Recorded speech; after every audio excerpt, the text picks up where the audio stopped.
fellow Ghanaians, the nation's founder, Sergeant Kwame Nkrumah. May God bless him, Ghana showboy, Africa's great song, Sergeant Dr. Nkrumah.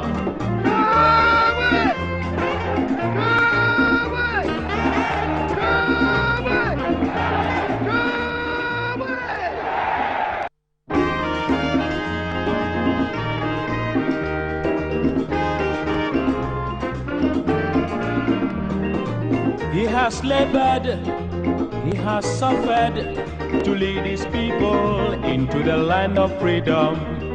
He is the Redeemer and the champion of liberty, of human equality.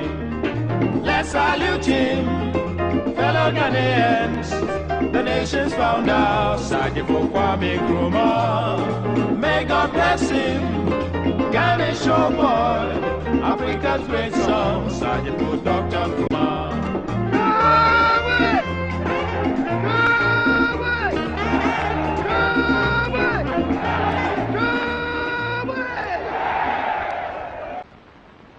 Mr. Chairman, it is vital to emphasize this problem of disarmament, and I suggest that this conference should call upon the powers of the world to disarm.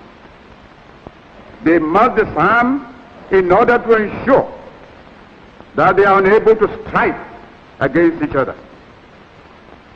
And Mr. Chairman, from this conference, let us give them a positive maxim.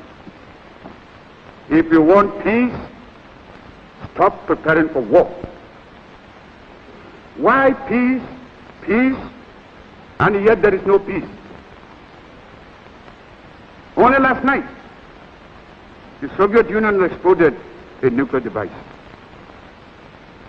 This is a shock to me, as it must have been to you all. But it is a shock which possibly brings home to us the supreme danger facing mankind, the imperative necessity for peace, and the urgent need to sign a treaty for complete and general disarmament. Distinguished delegates,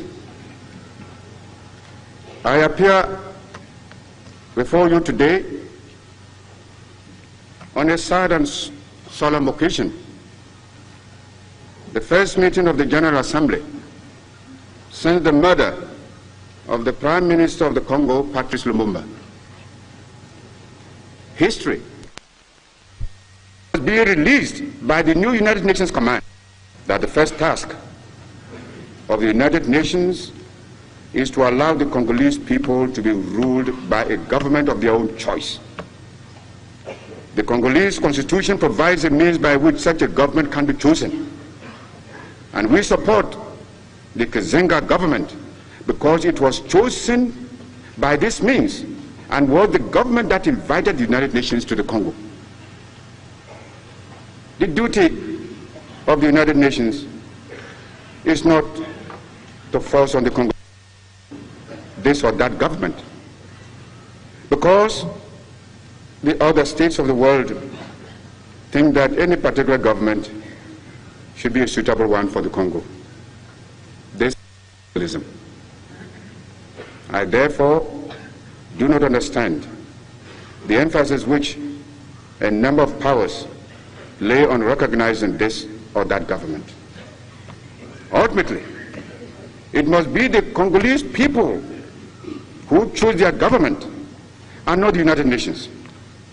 What the United Nations must do is to see that the Congolese people have the opportunity to choose the government which they want.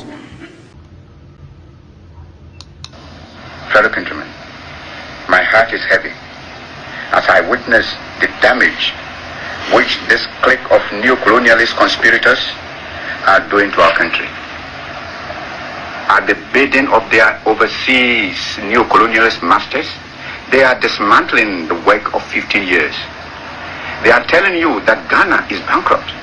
They are telling you that our country is in debt to the extent of some 240 million pounds. What fools they are. How ignorant for them to think that you believe these stupid lies Open your eyes and look around you.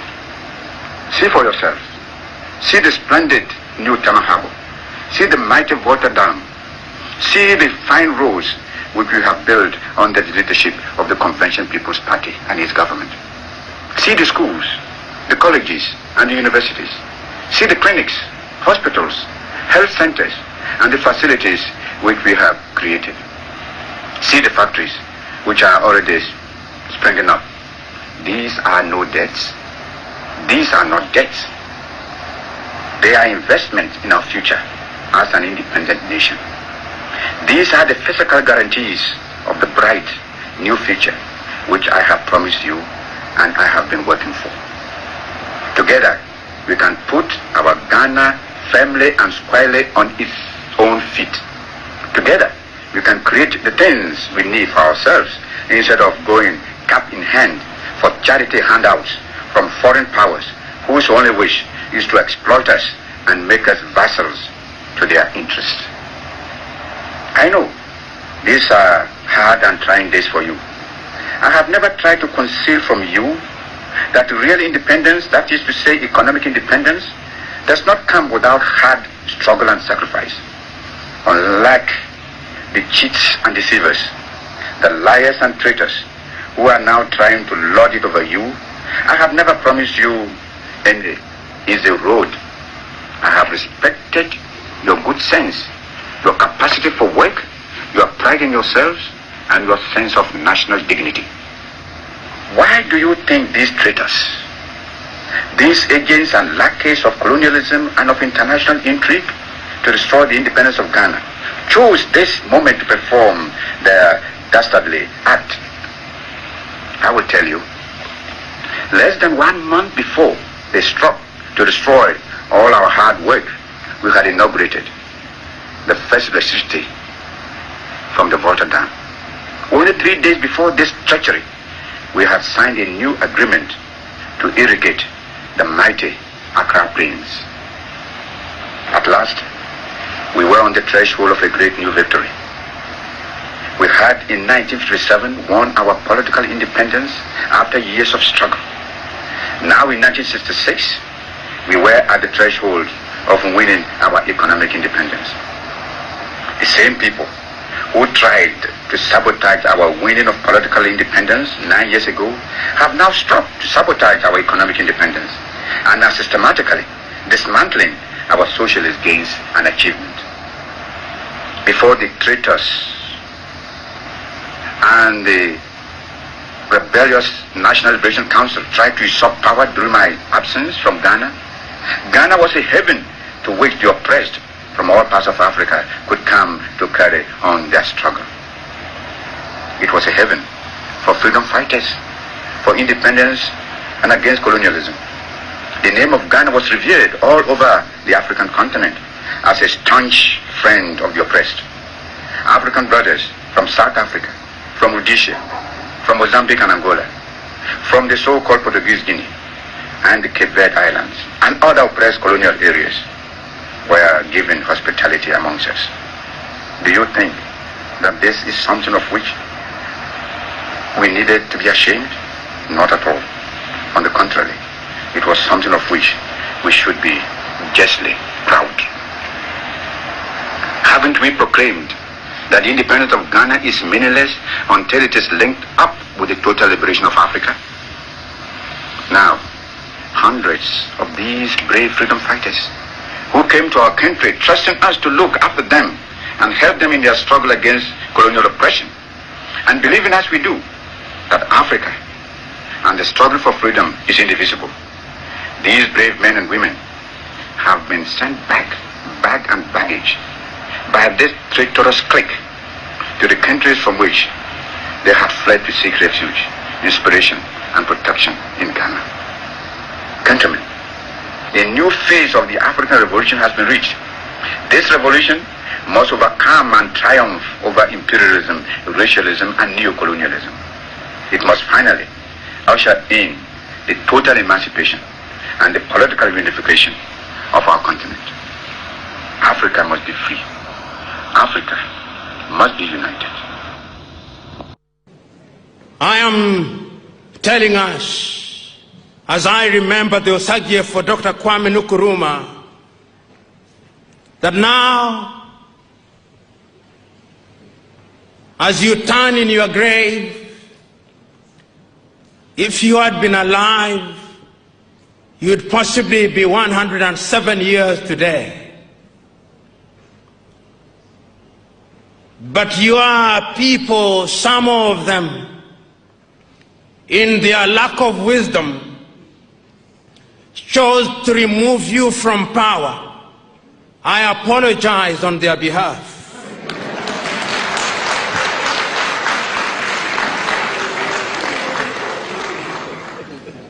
They gave you only a few years to be present in this world. And during those few years that you are present in this world, you shook not only Ghana but Africa so very fundamentally that although your mortal remains were interred, your spirit is alive and well.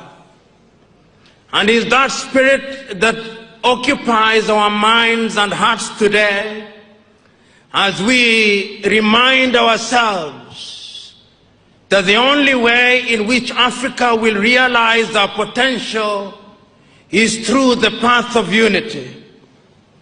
I know as you lie in your grave, great Osagyefo, there is a sense in which, in a manner so completely invisible to us, you are turning uncomfortably and weeping uncontrollably because your continent is bleeding. It is bleeding in every corner. In our heart, in the Congo, she bleeds. That country that is so rich is yet the poorest nation in Africa. But it does not stop bleeding only in the Congo. It also bleeds in our Horn in Somalia. That country which could be very rich is only famous for the wrong things. Men killing men for no reason. But it doesn't stop bleeding there. It is also bleeding in our armpit, in Equatorial Guinea, that country that God gave so much oil. That oil was long captured by one family, and they are using it for their benefit to the detriment of their people. And it doesn't stop bleeding there. In Central African Republic and in Libya and in Mauritania and in Mali, your continent is torn asunder. And we who have gathered here today are asking ourselves the fundamental question: what must we do to save Africa? And that is why today, when we are looking at Africa and when we are remembering you on that 24th day of May in Addis Ababa, Ethiopia, we cannot help but remember how animated you are. We cannot help but remember that what you saw 50 years ago is turning out to be as evergreen as when you spoke them. You told us then that our unity was going to be our salvation from other civilization. Today, Africa is said to be rising, but the question we are asking, for whom is Africa rising? Today, the minerals in our belly are being exploited, Osagyefo. The uranium in Niger is being taken away from France to France. The manganese in Ghana, in your own country, is being taken away. Even the cocoa which you must have consumed as a young man is taken away in the same manner that God made it to be converted into something in Switzerland. Your people have not learned to add value to it. They have an apology for a factory in Takoradi, but it does very little, Osagyefo. In other words, there is a lot to be done. We can hear you telling us that we need to have free movement of goods and services in this continent. I can now inform you that when they met on the 27th day of July in Kigali, Rwanda, they created a passport, but that passport is only known to the president. The people of Africa have no idea what it is. But they have started, so we must believe that going forward, every African will carry what is an African passport, which will allow them to move, as you contemplated, from Dakar in Senegal to Addis Ababa in Ethiopia, from Cape Town in South Africa to Cairo in Egypt, and that they'll be able to move without free let and hindrance. The Osagyefo, we remember you. But we also remind ourselves that when we talk about unity, we are not saying that we should strike down our... Chinua Achebe, that great writer from Nigeria who wrote as his magnum opus, his greatest book was Things Fall Apart, but people have not read his Anthills of the Savannah, in which Chinua says he does not know from what inexhaustible wells of patience the poor man in Africa draws. He is constantly abused by politicians and he or she does not react. He goes to a public rally and he is sitting under the hot sun, he or she is sitting under the hot sun, but the so-called leaders are sitting in air-conditioned places watching from afar, and then they harass them on the roads with their never-ending motorcades. And after they have finished, then they have a choice of the best food in the world, and we do not get angry. Africans must get angry. The problem with Africa is that those who have ideas have no power, and those with power have no ideas. and that in many ways still informs. So you have all these ideas on how we can green Africa. I listen to you and I can see you are babbling with ideas, but you don't have the power. And the fellow with power has completely no idea. And the nation. You know, I've always said when somebody says that they have done something and they have to spend 1 hour explaining what they have done, then they have done nothing. When you have done something, you shut up. The things that you have done speak for themselves.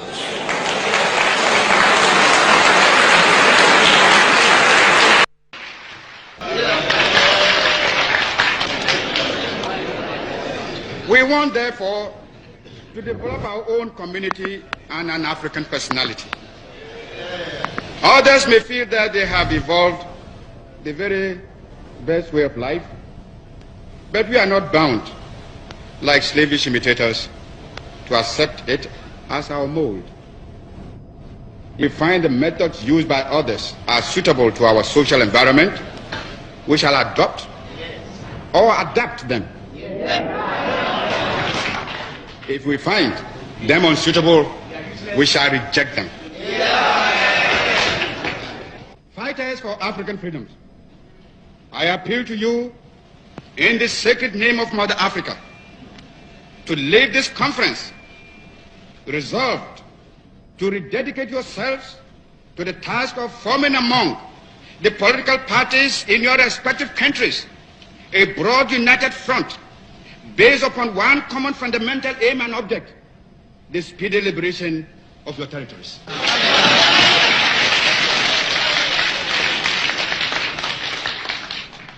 Don't let us also forget that colonialism and imperialism may come to us yet in a different guise, not necessarily from Europe. We must alert ourselves to be able to recognize this when it rears its head and prepare ourselves to fight against it. This mid-20th century is Africa's. This decade is the decade of African independence. Forward then to independence now. Tomorrow, the United States of Africa. Abo!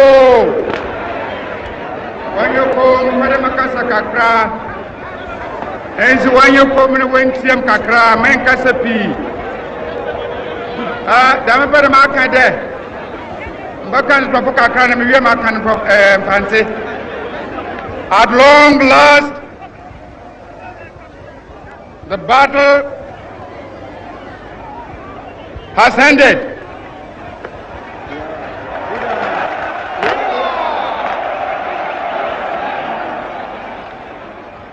And thus, Ghana, your beloved country, is free forever.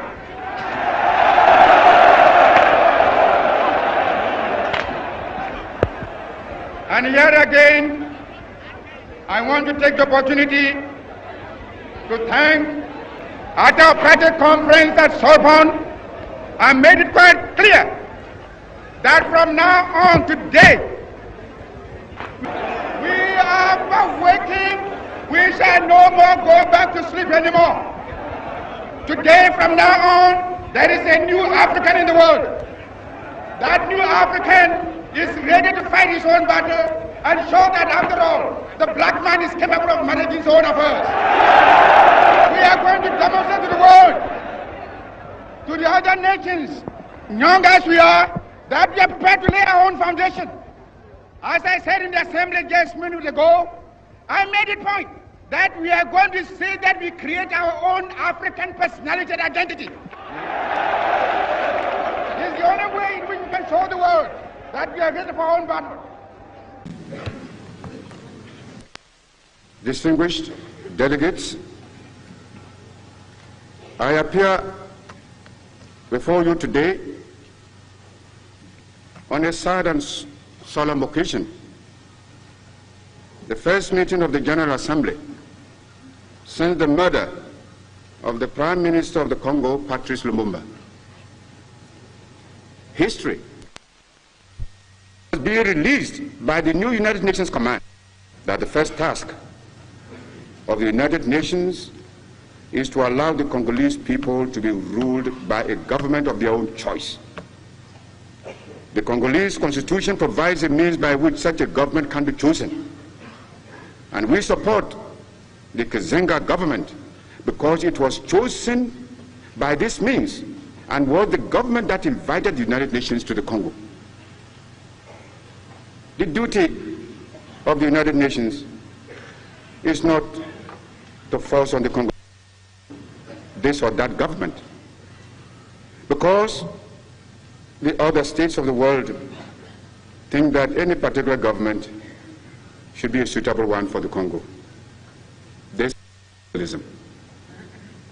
I therefore do not understand the emphasis which a number of powers lay on recognizing this or that government. Ultimately, it must be the Congolese people who choose their government and not the United Nations. What the United Nations must do is to see that the Congolese people have the opportunity to choose the government which they want.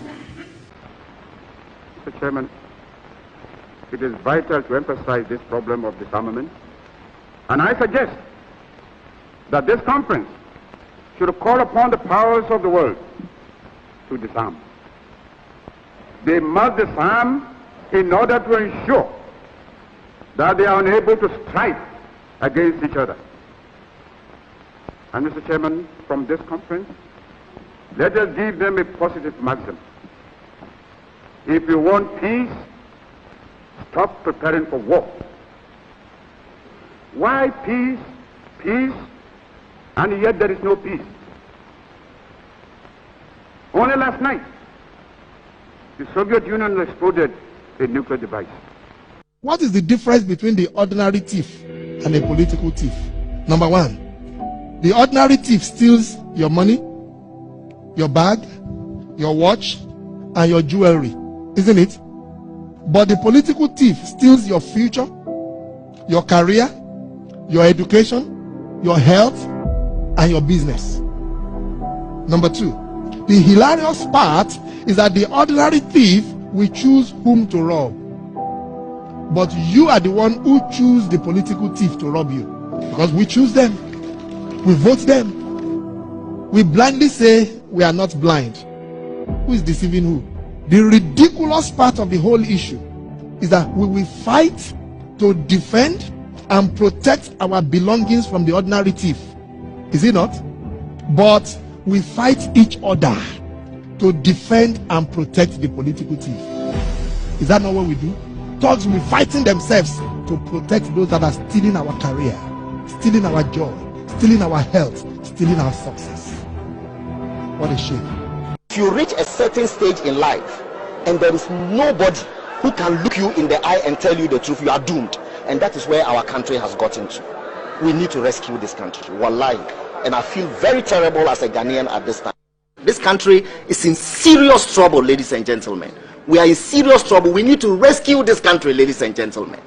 The presidency has been so depraved, so muddied, so dirtied, that I tell you in all sincerity as a Ghanaian, that I feel terribly sad today as a Ghanaian. We need to rescue this country. Wallahi, inshallah. Please don't cry.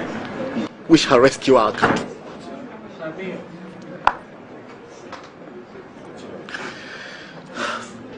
Government is broke, government is broke.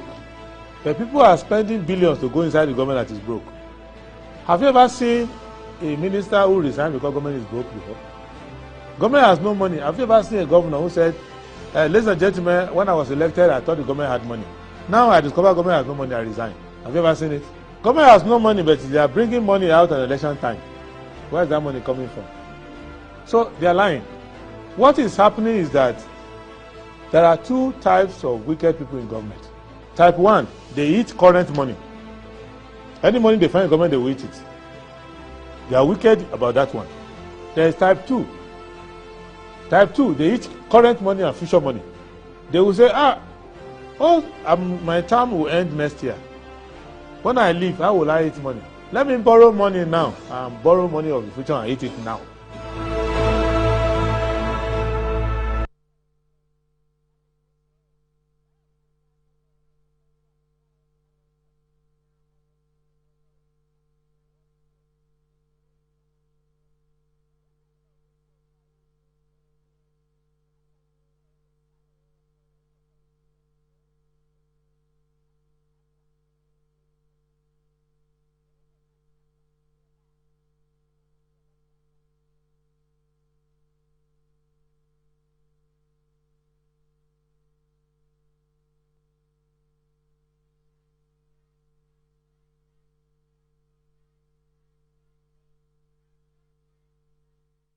Right, hello, good morning, welcome to the show. This is Morning Ghana Live on Metro TV. Well, it's a Thursday, the 21st day of September 2023. Nkrumah Memorial Day. By His grace, we're alive and we're here with yet another edition of the show. Our gratitude will go to the Most High God for the very privilege of being alive and, of course, the opportunity of having another conversation around the top stories making the rounds here in our dear Republic. I'll let you into our panel for the morning's conversation shortly. But in terms of the key news items that, of course, have made the headlines, and we'll probably be looking at some of them. There are some developments on the Occupy Julobi House protest, and there's also the EC says that EC can go to court if he feels frustrated by Parliament regarding CI. This is the ranking member on the Subsidiary Legislation Committee of Parliament. And the Apia Kubi, the Honorable and the Apia Kubi. EC doesn't need a law to decentralize limited voter registration. That's the Honorable Roxanne Nelson, the Femakbo. And EIU revises cedi depreciation to dollar forecast to 23% in 2023, currency to remain third weakest in Africa. Suppress appetite for high interest loans, ASE cautions government. And Jubilee House demo to proceed despite police injunction application. Practice the democracy, equality you preach, Akufo-Addo to UN General Assembly. Akufo-Addo calls for international support to fight coups and terrorism in Africa. Don't renew contracts with Zoomlion. PAC Chairman Director MMDAs. Omani Boama, most qualified. within NDC as elections director dismissed petition against him, Sam George. Ghana has become a risky investment destination, minority. Explore the option of becoming self-employed, NSS boss urges personnel, and retain NPP to protect free SHS. Guess who's saying this? COP, Alex Mensah. Reparations must be paid to Africa for slave trade, Akufo-Addo. Ghana's economy grows by 3.2% in Q2 of 2023. Illicit financial outflows from Africa must be returned, Akufo-Addo. All right, so these are some of the major news items that have made it to the news portals this morning. We're back shortly.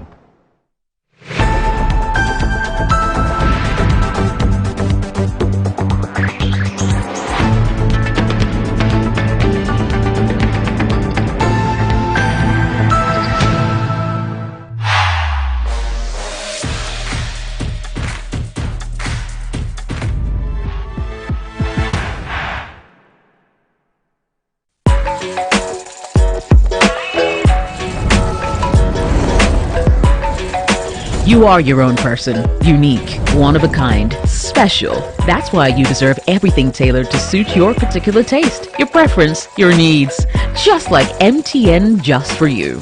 You can get customized offers tailored to who you are. Dial *141# or use the MyMTN app to get to choose from a variety of offers made just for you.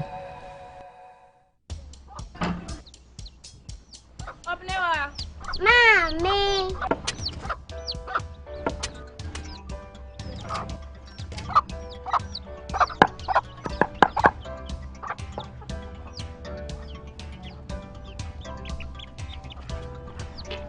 Michelle, fe.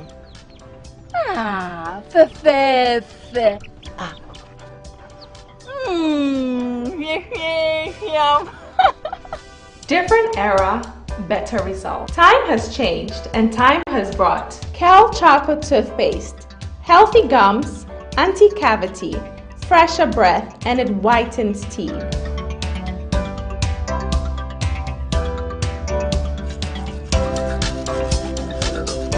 Kel Choco Toothpaste. Sankofa. Yenchi. Kel Choco Toothpaste. Happy smile. This advert is FDA approved. Ready for something refreshing and great tasting? For your kids' enjoyment? Angel Cola. For your graduation enjoyment? Angel Cola. Beach hangout? Angel Cola. For all your refreshing moments? Angel Cola. For your parties, get-togethers, events, and celebrations, enjoy a chilled bottle of Angel Cola. Radio Grandma, today is your day. Over to you. Thank you. Enjoyment Cola. Angel Cola. The Enjoyment Cola. Enjoy all your moments and fun time with Angel Cola. This advert is FDA approved. Enjoy the fruits of your labor, they say, but as humans, aging and physical infirmity stands our way of enjoying our mansions and homes. It often becomes challenging, if not impossible, to use our stairways day in, day out. With portable American pneumatic vacuum elevators, PVs, you are assured of unlimited enjoyment of your mansions and homes. It's a self-supported elevator for vertical movement of humans and goods at homes and offices. The original comes in 3 custom-made models with wheelchair accessibility. Call it luxury, but it's a necessary imperative for vertical mobility. Do not let aging or infirmity limit you. Get one for your easy vertical mobility at home. It's affordable and can be installed in just 3 days without modification to your existing building. It's however easier to incorporate it at the construction stage. We also have traditional Fuji elevators and escalators for your high-rise buildings and malls. Visit Lifts and Elevators Company Limited at Sakumono for your elevators nationwide. For free consultation to call or WhatsApp us on 0200-535-515. Lifts and Elevators, the elevator people. Betway is your gateway to a theme park full of gaming excitement. A whirlpool of wonder where your favorite games come to life. Where you can take to the skies with max payouts that reach into the millions. All in the palm of your hand. Visit betway.com.gh. Terms and conditions apply. Betway is regulated by the Gaming Commission of Ghana. No under 18. Bet responsibly. Betway. Bet your way. Black Star Press Limited. Grow inside the inventive minds, evolving concepts, and the creative trends. The printing press you need now. Witness the beauty, diversity, and natural wonder with our works. Inside Black Star Press Limited, in association with Lionhead Group of Companies. Call us now on 0200-880-000 for all your print works. Black Star Press Limited, a worldwide reputation for quality printing. In life, choice is good, but choice plus safety is way better. Your safety and comfort is paramount. Under the cylinder recirculation model, you can buy LPG in a safe environment. All cylinders are inspected and maintained to the best safety standards, so your safety is assured. Just take your empty cylinder to the nearest exchange point and swap it for a filled cylinder. Different cylinder sizes will be available to meet your pocket size. Imagine cooking in a smoke-free environment. This will improve the health and well-being of you and your family. Choose LPG in a safer model of distribution. Cylinder recirculation model. Securing your safety. Creating more jobs. A message from the National Petroleum Authority under the patronage of the Ministry of Energy. ECG is now cashless. My studio lights are always on. I never run out of power. With the ECG Power app, I'm able to report an issue, check my credit, buy power, all in real time whenever I need to. I don't worry if ECG vendors are closed. In the comfort of wherever I may be, I still keep my lights on thanks to the ECG Power app. You can simply use mobile money wallets, Visa or MasterCard. It does not attract e-levy. With the ECG Power app, you're totally covered. To download, go to the App Store or the Google Play Store. You don't have a smartphone? Don't worry. No internet? Don't worry. No data? Do not worry. Just dial *226#. This is what I call convenience in your hands. ECG Power app. A yes, simple pa. For over 20 years of serving the world with herbal and alternative medicine, we've been successful in treating complicated medical conditions with a perfect combination of herbal and alternative methods of treatment like homeopathy, naturopathy, reflexology, and many more. We deliver excellent and effective service to people from all walks of life through scientific and traditional means. We have a well-equipped laboratory with advanced diagnostic and treatment devices to help detect your illness, so we know the right medication to be given. At Amen Scientific Herbal and Alternative Medical Hospital, we are proud manufacturers of our own herbal medication. Our zeal and passion to save lives with our patients at heart and outstanding achievements since 1996 has won us several awards. That is why we say, go herbal, go Amen. We are located everywhere in all the regions. Amen Scientific Herbal and Alternative Medical Hospital. Allahu Shafi. God is the He.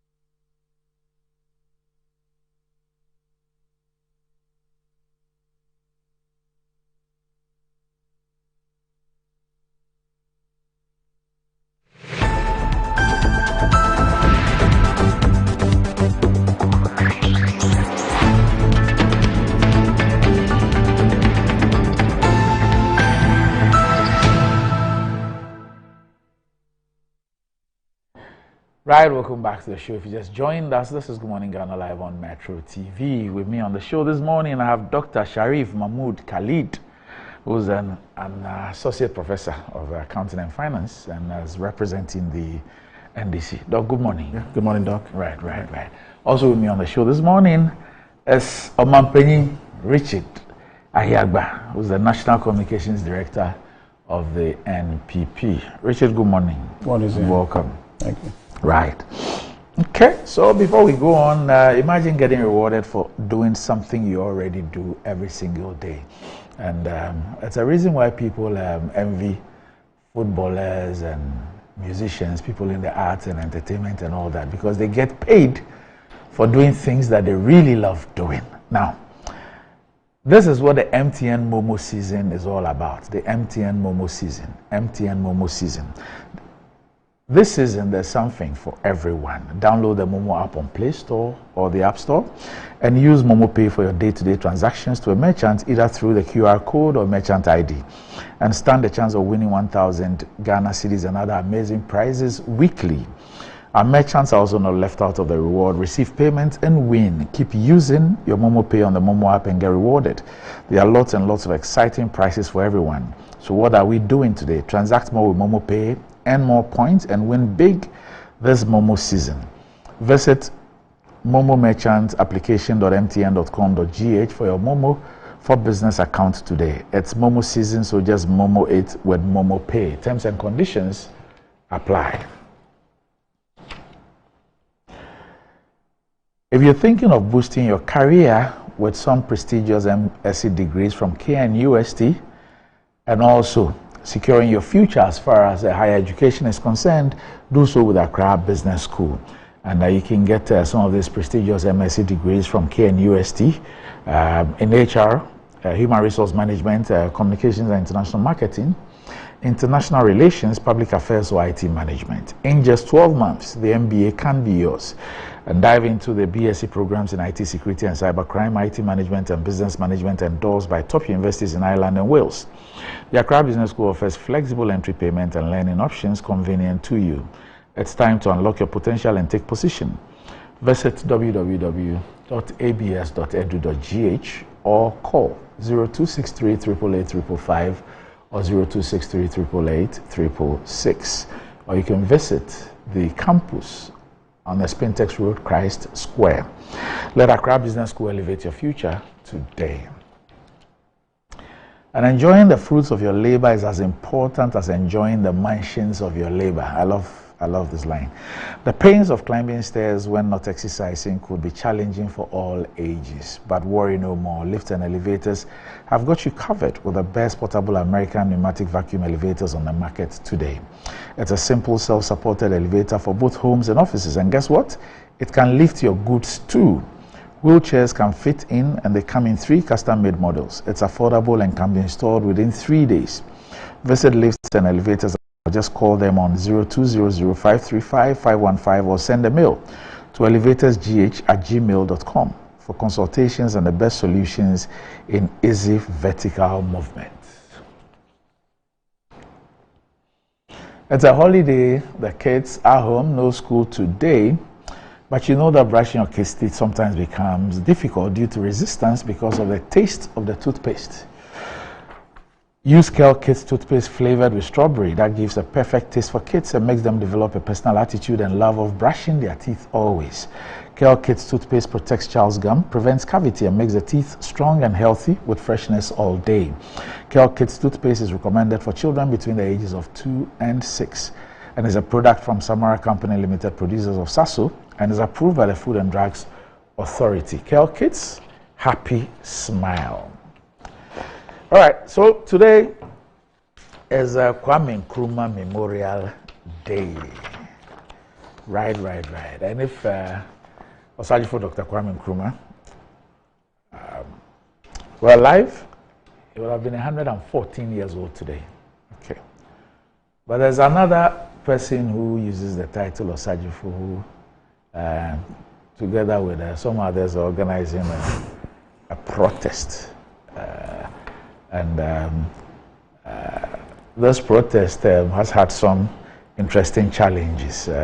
Last night, they issued a statement which says our attention has been drawn to a last-minute press statement released by the Ghana Police Service claiming that they filed an application to prohibit the lawful exercise of our rights to demonstrate. We wish to put it on record that the Ghana Police Service has not served us with any application, and we are unaware exactly the police application is. Further, we want the general public to know that throughout our engagement with the police, they kept up rules, making us believe that they will respect the law and fulfill their obligations under the Public Order Act.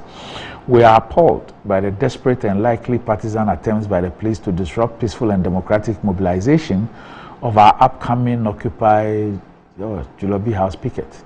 We invite the general public to disregard a statement which is riddled with misinformation. Our picket will proceed as planned.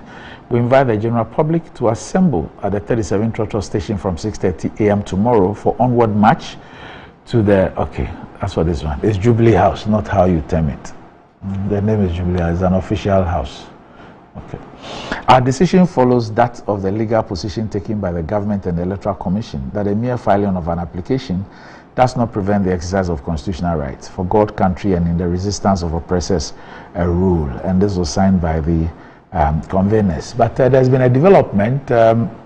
This morning, Osajifo Vomawo has actually posted a video indicating that they were there getting ready to picket and they've been picked up by the police. We would watch his video, and then the lawyer Samson, lawyer and journalist Samson Ladi Ayenini has also penned down a two-part on this particular development. I'll read that to you, and then we have our reporter Vanessa, who is at the 37 Lorry station, which was supposed to be the convening place for the picketing. Let's watch Vomawo this morning, and then we'll look at Samson's take on this particular issue, and we'll speak with our reporter Vanessa. Good morning, people of Ghana. This morning,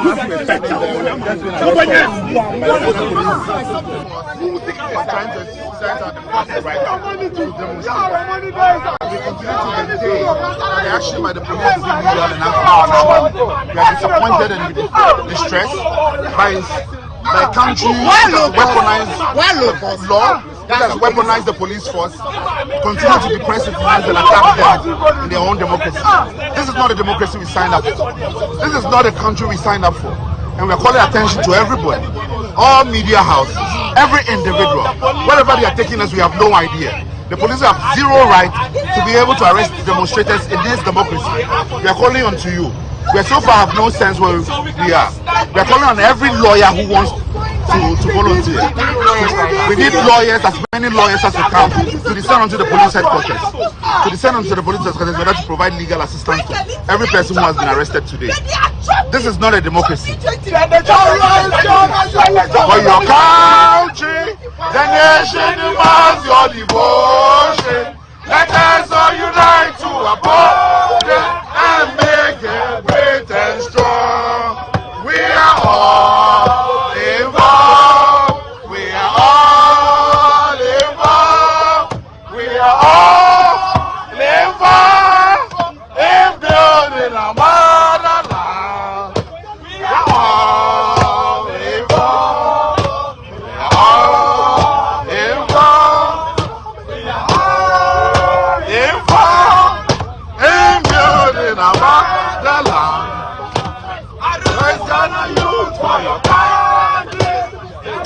This is our destination.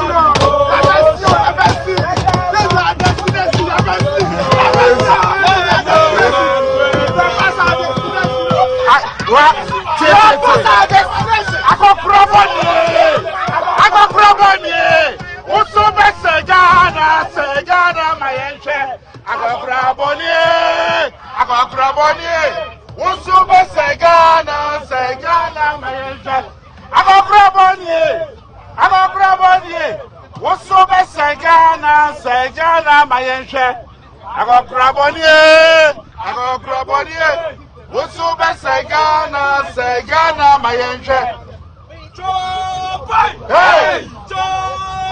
Hey! Are we in a tyranny? Are we in a tyranny? Are we in a tyranny?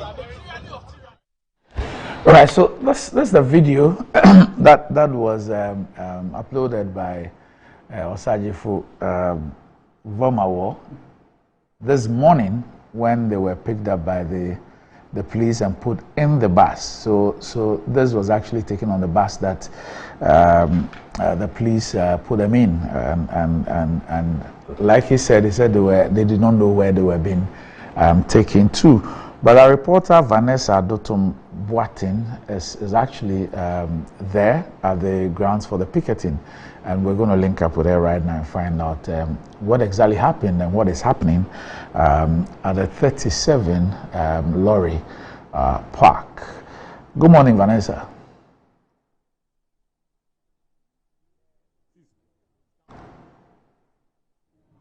Hello, Vanessa. Good morning.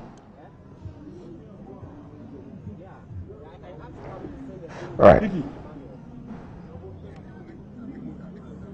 Make it talk. Go.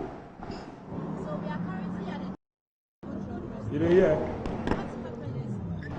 Should they go?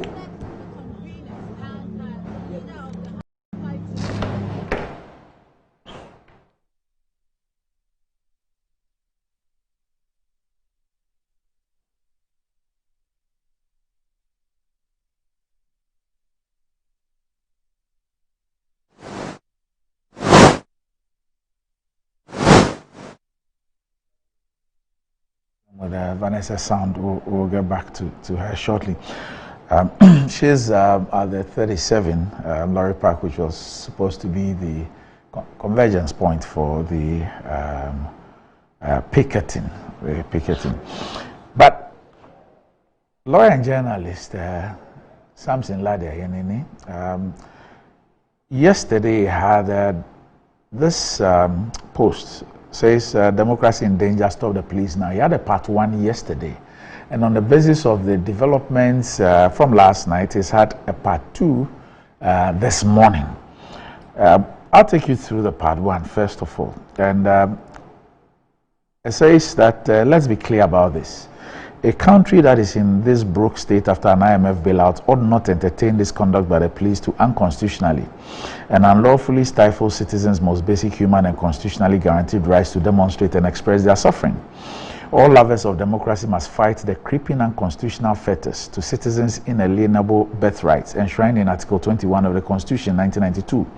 We must not leave this to the democracy hub or fix the country. 1. A public notice, press release, not a filed application, announcing that an application for an injunction has been filed can never constitute service of that application unless such notice is an order by the court. A court may order service of a process by publication, that's substituted service, where personal service of the process has been unsuccessful after 3 or more attempts to serve, and further attempts deemed to cause undue delay, or that personal service has become impractical. That's Order 7 Rule 6.1 of the CI 47. 2.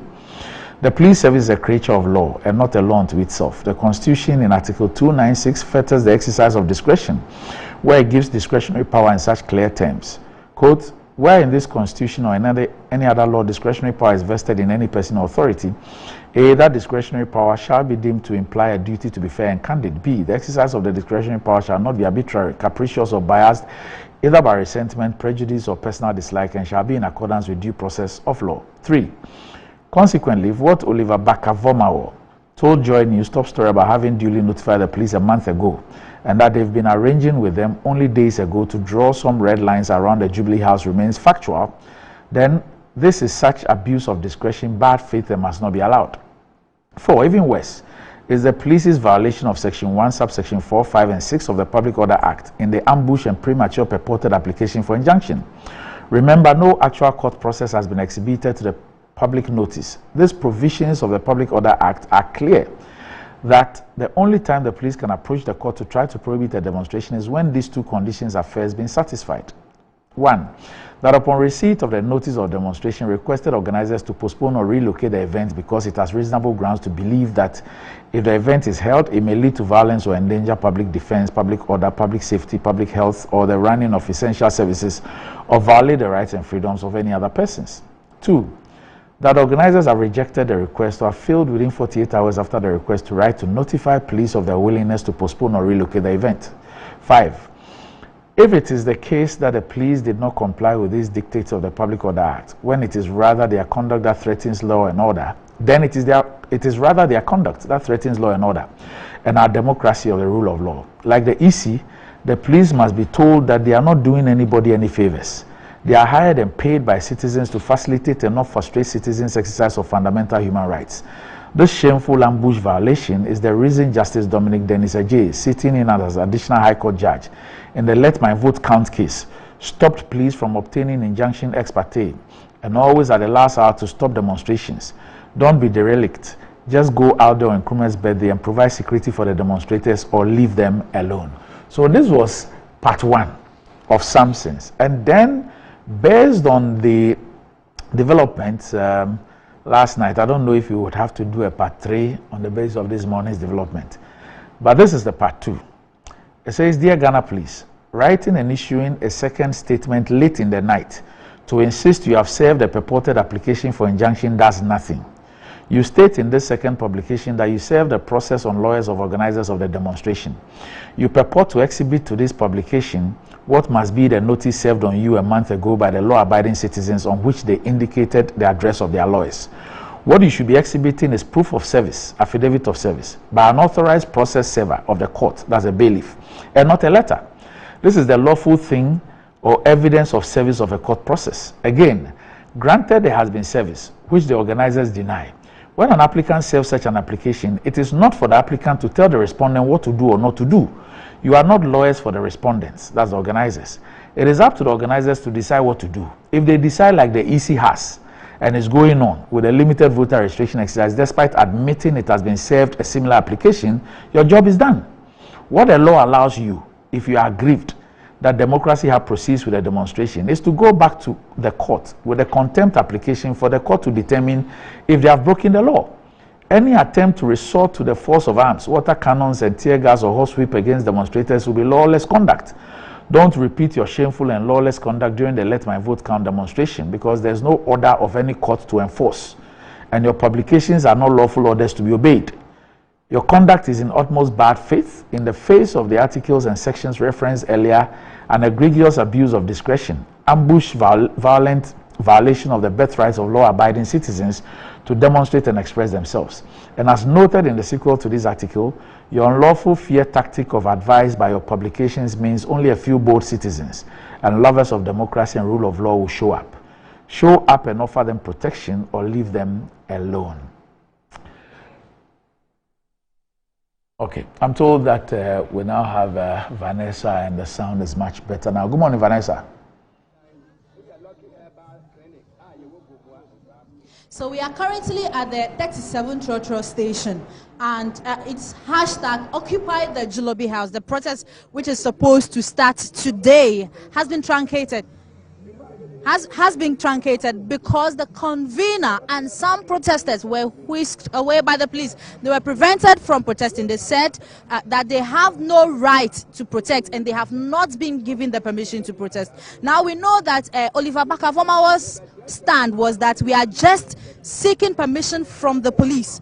We are not telling them to give us the go-ahead. They are just informing the police, actually. They are informing the police that they will do a protest, and they are not seeking permission, rather, from them. So it's a twist and turns of events when they come here and they were whisked away, and some of the media were also prevented from filming. Now, there is this protester who was almost whisked away, and he's here to share more insight. You're welcome to Metro TV, Brian. What happened?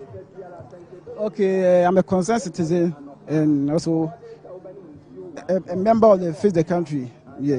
But when I got here, the moment I just got here, I just realized they just picked them away. That was the news that came. The moment I got here, the car has just drove that they have arrested our people. That's what, when I came here, I just got to do.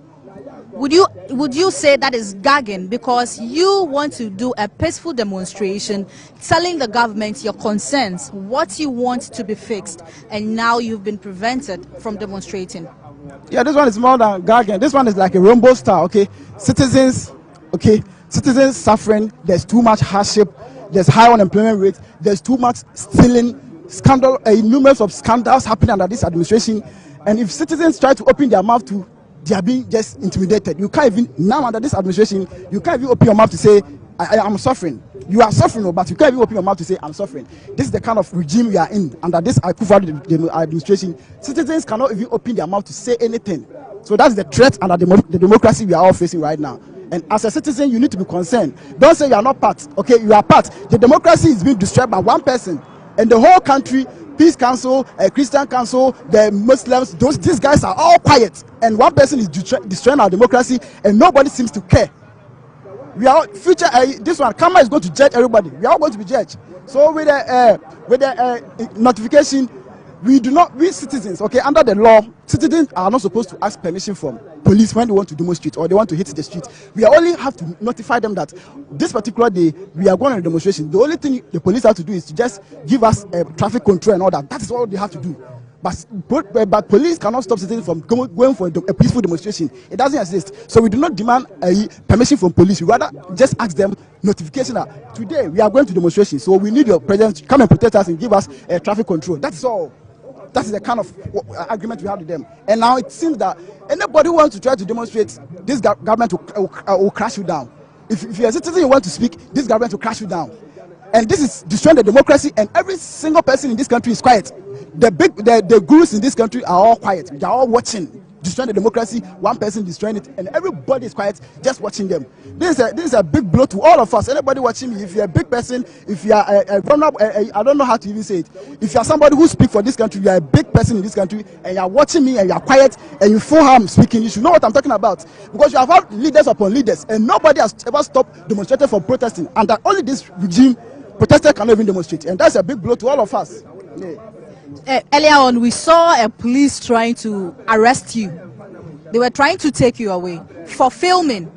How do you describe that? That you cannot even film what is happening as a citizen. You can't even use your camera to say this is what is going around. How do you feel about that? That is the threat of the democracy we are under it right now. That under the Public Act, every citizen have the right to film whatever, even if the police person is in the line of duty under the Public Act, you have the right to take your phone and film the person. But under this regime, with the law, the same law, citizens cannot even take their phone to film anything that is happening that they feel it is concern of the national interest. Citizens cannot even film. So if you try filming, they come and pick you up. This is the democracy we are in right now. I was about to be picked. They nearly just took me away, all because I was just filming with a phone. And this is a big blow to everybody watching me. We are destroying the democracy. We are watching one person destroy the democracy, and everybody is quiet, watching. The democracy that people have fought, Kwame Nkrumah and the rest have fought, we are all quiet, watching one person destroy the democracy under this regime. Nobody is speaking. All the big people in the country, everybody is quiet. We are always future will judge us. One of the reasons for the hashtag Occupy Jilobi House is to demand accountability and good governance, and also to let the youth know that they can demonstrate to channel their concern to the Ghanaian, to the government, that the government is a listening government, and now you have been stopped to protest. And to say that one of Vomawa's motive is that there is no coup. The Ghanaians should not think about coup, because the government will listen through demonstration, through a peaceful demonstration. And this has happened. You have been stopped to demonstrate. And how would you feel or how do you think towards that line that, okay, I don't want to demonstrate, I'm not even thinking about coup, but the only way that I can be heard by the government, I have been stopped to do that? Yeah, that's a big blow. You see, under this administration, okay, there are numerous of scandals. People are stealing state properties. People are stealing. Ministers are hiding billions of cedis under their carpet and all that. People are doing numerous of scandals. Okay, so these things all that I'm mentioning, okay, are even more than coup. What I mentioned are all more than coup, because if you look at the Sahara regions, this is what's happening, and we are facing even the bigger picture of it. And citizens don't want to do any coup, or the militaries are not interested in doing coup. Once citizens want to do a protest, a peaceful protest, that one to become like this one, a rumble starter. Even if you open your mouth that you want to do a demonstration, that one to be arresting you. We are having a big coup happening all over. Okay, look at the EC Electoral Commission. One person, the whole country is telling one person to stop one thing. The person is still doing it without using the law, doing it without the law, and nobody cares. Those things are big coup happening all over. And all these things, when citizens want to do a peaceful protest, to just say that we do not want ABCD, what is happening to our democracy, we do not want it. And all the police and then the apparatus can do is to just come and then start intimidating citizens, arresting people for no reasons. Meanwhile, we have self-police. A notification letter long ago, only yesterday, for them to tell us that we have gone to court to place an injunction. Look at the kind of democracy. So what I'm saying is, one person destroying the whole country's democracy, and we as citizens, we should care. Don't say you are not part of the country is being destroyed, and you are sitting there, you are be like you don't care. You are part. It will get to a time now you can't even open your mouth to speak anymore because he has started it. And that, you know, we are all grown small. We have watched government come and go. Nobody will stop citizens from protesting. But under this regime, look at the numerous. Even the minority wanted to do a protest, and they just the day before they sent them to court. So this is the kind of regime we are under. So you should be concerned. Don't sit down and watch. We all need to come out on the streets and just protest. 1 million people, they cannot arrest anybody. But because you are afraid and you don't want to sit up, that's what's happening to our democracy. We are destroying the democracy that has been fought by our forefathers for so many centuries. We do not have to sit down. Okay, this one, the national anthem, what does it say? We should resist the oppressor. The national anthem is telling us to resist the oppressor, and we are all sitting down watching one person destroy our democracy. It's a big blow to us. That is a concerned citizen, Brian, and he was almost arrested. And we are currently at the 37 station, and my name is Vanessa Edotum-Boateng. But one thing we have to keep in mind is that what these protesters want, what they want is good governance. They want accountability. They want checks and balances while the separation of powers work. They want basic amenities like the healthcare. They want a good education. That is all they ask of government. I am Vanessa. All right, so that's Vanessa Boateng, our reporter, who's actually at the 37 Lorry Park. So I guess a lot of people would ask, 66 years on after independence, we can't wrap our hands around picketing, demonstrations, how to do it, the role of the police, the use of the courts, the use of force, what is constitutional, what is unconstitutional. Incidentally, the leaders of this country travel outside Ghana. Ghanaians who live outside picket and demonstrate against them, sometimes at the seats of government. And almost every head of state or president in this Fourth Republic has actually experienced this. They travel, whether it's for UN, whether it's for international visits, and their countrymen and others picket and demonstrate against them. And one of such things even happened yesterday at the UN General Assembly, because the president, Nana Akufo-Addo, was expected to deliver a speech at the UN. And the Ghanaians who protested against President Akufo-Addo didn't have to go through all this, like many or all of the Ghanaian leaders in the Fourth Republic who have had such picketing and demonstration against them when they go out. Welcome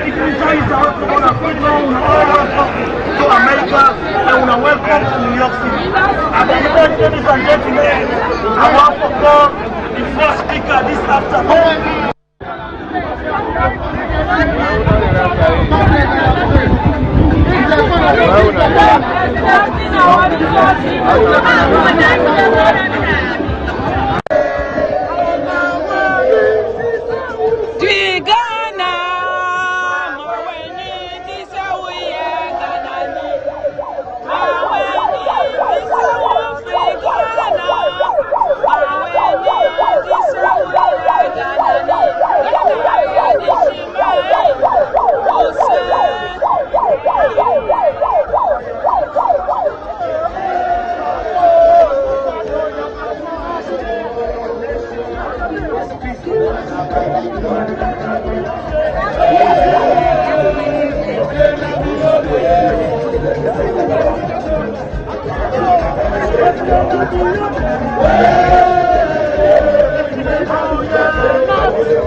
Down.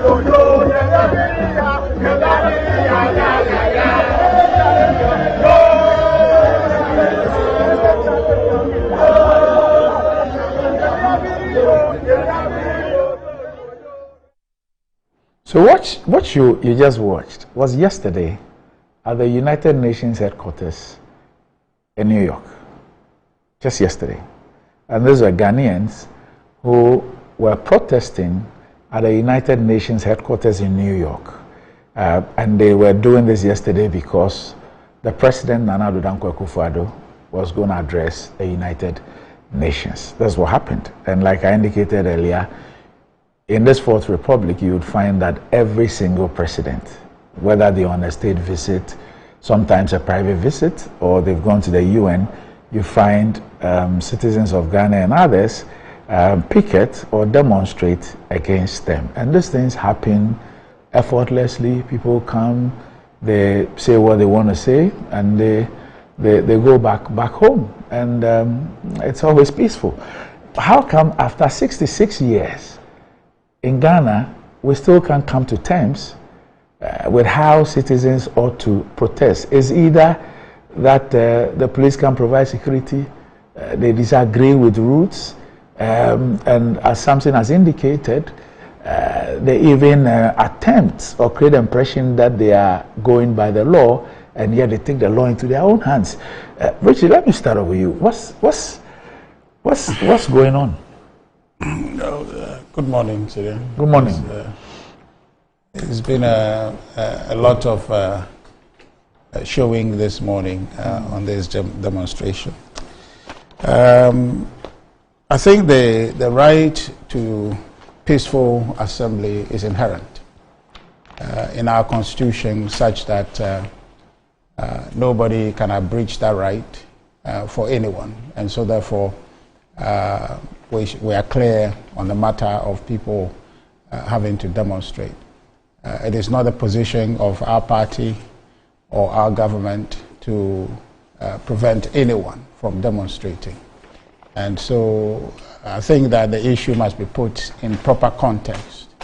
The individual who was speaking, making too many assumptions that had to do with them thinking or being conclusive in their thoughts that it is government position, is the nature of this government to say that people shouldn't demonstrate. I don't think that's the case. They're making too many assumptions that, for me, we shouldn't allow to stay out there as though that the government has taken a position that they won't allow anybody to demonstrate. People have been demonstrating since government came to office. As a party, we embrace that position. That's who we are. We embrace the democratic right of people to protest and to express themselves. And so if anybody guarantees that, then it's our tradition that it's a vanguard of that. So we must be very clear to try to correct people when they make that false generalization to suggest that this government or this MPP is seeking to gag people or prevent people from demonstrating. It's never true. It cannot be true. And so they should deal with the police, whatever the issues are. I am not privy to the details why the police would not allow them to demonstrate. The details are, we need to hear about it. But I can tell you without a doubt that it is not a stated position of this party or government to say that let's prevent people from demonstrating. Now, what do you say to those who say that there's never been a stated position by any government or a party? Yet, when the police act in this way, we know, especially when these protests are against the government. I mean, we have never ever, and I do not think that we will ever, hold the police responsible independently of a government, especially when these protests are to express grievances against government and government. When you have some of these things happening, it becomes extremely difficult to distance the action of the police from the government. Right. And for all the times that any party or any group that seeks to protest against government has had these problems, government has been called out. Well, I'm saying that. Yes. So what you want to have, and then have a concrete conversation about is a stated position. The assumptions that are being made are in their nature assumptions, so it becomes difficult to then tag government, then it remains in that realm. But my thoughts on this is that I think you probably agree with me, Zinia. Their framing of the whole thing. One, I don't know what the motive is, what they are demonstrating about. I don't know that from reading this, but I think that is most offensive the way they describe. If I think this is what they are trying to talk about, the Julobi House. What is that? I mean, it's offensive. I don't find it interesting. You understand it? Understand, yes. Okay. But I find it offensive to describe the seat of government that way. And if you are citizens and you want some right reserved for you, you must accord the appropriate regard to your own state. And to denigrate the state and then expect it to accord you a certain right, I think that you're contradicting yourself. You must respect the sanctity of the presidency. You don't go this way. I mean, I think the bit of exuberance, my brother Vomao can lead better than creating instances like this. But the right for them to demonstrate, as I've said, is inherent, and I don't think that I will support any category of people, whether assumed or stated, to say that impede people from demonstrating. What is left for us as citizens is to speak.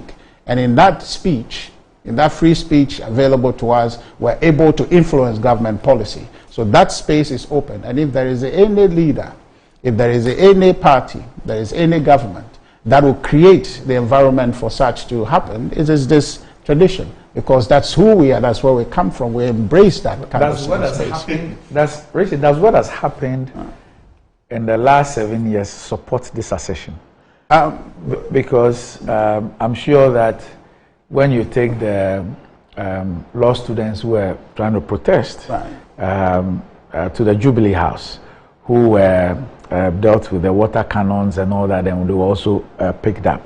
If you speak to them, they would not appreciate very well what you said. Right. For many other people who sought to demonstrate, even the minority leadership in parliament, those who tried to picket this morning, they will not agree that what you say of the tradition has been prevalent with this tradition in power over the last 7 years. Yeah, but see, you know, you will agree with me that even though I think our tradition is superior in terms of facilitating free speech and enhancing this environment for Ghanaians, you'll agree that the NDC doesn't have a stated position to impede people, right? Like you have said rightly, that there's no government that is stated as a policy that we are going to stifle demonstration and any form of free speech.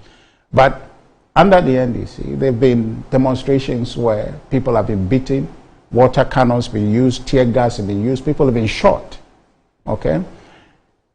It is always in the nature of coming together of people, the reactions that come out from there, the energy that accumulates in that environment, you know, cascade into other things. That has nothing to do with policy. That has nothing to do with leadership. It is spontaneous environmental conditions that creates that. And so all of these things that you're talking about cannot be attributed to the leadership and their sponsorship of those things to happen. So it's always situational. And I think that we need to look at these things. And the police, they are put in a very difficult place, right? Because most often they are working to order. And also sometimes people want visibility of their work output. And so therefore, that exuberance can take people to the periphery of acting in ways that will create these conditions that are not necessarily sanctioned. So those conditions must be looked at separately and not a function of individual leadership or party or regime saying that this is the outcome we are looking for. So I think to that extent we should look at it clearly. The police must tell us why they don't want them to demonstrate, why they don't want them to occupy. Last night, they issued a statement last night. Well, I'm saying that the reasons that are compelling, right? For all of us to understand, because if the reasons were compelling, nobody will ask questions, right? Is it a national security situation that they cannot speak to, but somehow certain people should understand that, and there must be some evidence to that effect that would let people understand that, yes, we reserve the right to demonstrate, but somehow, under this circumstance, our right to demonstrate would result in something more catastrophic, for which reason we should hold it. If those are the circumstances, I think it's acceptable. But at present, I don't have that. And for me, the additional thing, Syria, is that I don't get what they are demonstrating about. You have to demonstrate, that's okay, but what is the incident? What is it that they are protesting? At least it's important for us to also know that, but that is not present. But as I said, they issued a statement. I'm trying to get it. I think the so. Initial thing. Initial one outside of this one. Yes, okay. The initial thing. Okay. So, but yes, I think that if we find that fair enough, but notwithstanding the reason, I just wanted to know the reason for myself. But notwithstanding the reason, I don't think that they deserve being contained in a vehicle going somewhere they don't know. The police must act. I think IGP should act rather swiftly, whatever the reason is where they are taking them. Maybe they have prepared breakfast for them somewhere they want to eat before they go on demonstration. Maybe once they serve them the breakfast, you let them go and demonstrate. Once the security conditions are okay, they should let them do that. That's the right, and that's the tradition I belong to, and I think that our tradition is one that must preserve these rights for Ghanaians. So all citizens have is, and part of our democracy, is to express their views, and those views, believe it or not, Syria has a way of filtering into policy. They said the Occupy is a protest that aims at picketing at the Jubilee House. It will be used to drive home the economic hardship that the country has been plunged in by the Nana Addo-led government and corruption issues that are already in the public domain, among others. The planned demonstration protest starts at the 37 transport station, and all Ghanaians have been invited to come out in their numbers. So they say economic hardship and corruption. Okay, yeah, so I just wanted to know. But the only flag I want to cut them is this idea of describing the Jubilee House in this very odd manner. I think that they should do better. Vomao, the idea to demonstrate is not prohibited, is one that is welcome, but you must be decent. Okay, you can't take the law into your hands that you want to demonstrate and therefore begin to denigrate what all of us hold sacred. I think they should take note of that. So Nasser just sent one, I'm sure that it was about, it says, I was shot with a rubber bullet under my neck bone when law students went on demonstration under this administration. The only refuge was to run and hide at the Canadian High Commission. So that's Nasser. Yes. And I regret that. I regret that. But then the basis for it, I've explained to you. It cannot be any sanctioned activity and say, go there and shoot them. No. It is in the moment, people making decisions and getting them wrong sometimes and getting to that situation where they harm people when they are supposed to provide a space for them to demonstrate. I think that is regrettable. Yes, Doc. Yeah, Doc, good morning. Good morning. Good morning to your listeners. I was thinking that Richard, having been director of communications of the ruling party and cut his teeth at the Dankwa Institute, and having benefited from a lot of training from the Frederick Ebert Foundations and the likes of that, he would have probably developed a very thick skin and intellectual appreciation of demonstrations and protest. I find nothing wrong with the description. We all respect the Jubilee House, but it's a demonstration, it's not a party, it's not a political rally, right? They are not out there to praise the government. So that's why when people are protesting, they go out with graffitis, right? It is a way of registering their displeasure. It is a way of sending home their messages. So if this is the clear way of doing it, we shouldn't view it as, it should be viewed from a protest lens rather than, we all know this is not the real nomenclature that is given to the Jubilee House. So this comes with protest lingua, is protest language. And anyone who is within the space of protest would have a full appreciation that this is exactly what Oliver and his group are trying to do. But something fundamentally struck me when Richard was speaking. But the thing is, this is a record-obsessed government. And by record-obsessed, it wants to say I'm the first to do this. I've never had this. So you've seen that over the years, in the last 7 years or so, there's been a conscious effort of this government to say that I had a record-free or zero demonstrations, right? And exactly what you're trying to do. Other than that, what's the case or what's it wrong with people? How big is a car park at 37? It's not even there. It's not a football field, not up to the size of a football field. coupled with the fact that you have trotro drivers, taxi drivers, and all of that there, you can phantom the number of people that this space can accommodate. So if the small number of people within a democratic space feel that this is what is happening in the country and we need to express ourselves, I think it's about time government allowed that. But because the government is very conscious and obsessed with records, wanting to say that in my administration we never had a protest. But my advice to them is that this is a national security threat. When you gag people as a government, you carry a keg of gunpowder, which could explode anytime. So it's about time to allow that to happen. But if you look at the current state of our national security infrastructure and what is reflecting, juxtapose that to what is happening at the parliamentary committee, it tells you that there's something interesting happening in the country, which we ought to all look at, because these are people only trying to express themselves. In all of the things they've mentioned, the litany of issues, which of them are not happening under this government? All of it is. But you see, I think one thing they are failing to realize is that in the era of new media, and by new media I mean social media and other media outlets aside traditional media, people have had full appreciation of venting out their grievances on other sources. So demonstrations are not becoming as popular as they are. Even when they were, I still describe them as populist jamborees, because you'd have people coming in with different sort of subjective interest that may not reflect that at the end of the day. But when that happens, it ought to be allowed. All this Gestapo service the police is trying to, I don't see where that is coming from. It takes us back to, February 1948. Ex-servicemen. We have a history in this country. Let's go back to the Western Commission. We have a history in this country. But, the whole idea of the Public Order Act is a colonial relic that I think we ought to relook at. You did mention or allude to the fact that when presidents go abroad, what is happening currently at the UN General Assembly. I mean, on your screens now. That's what happened yesterday. Yeah.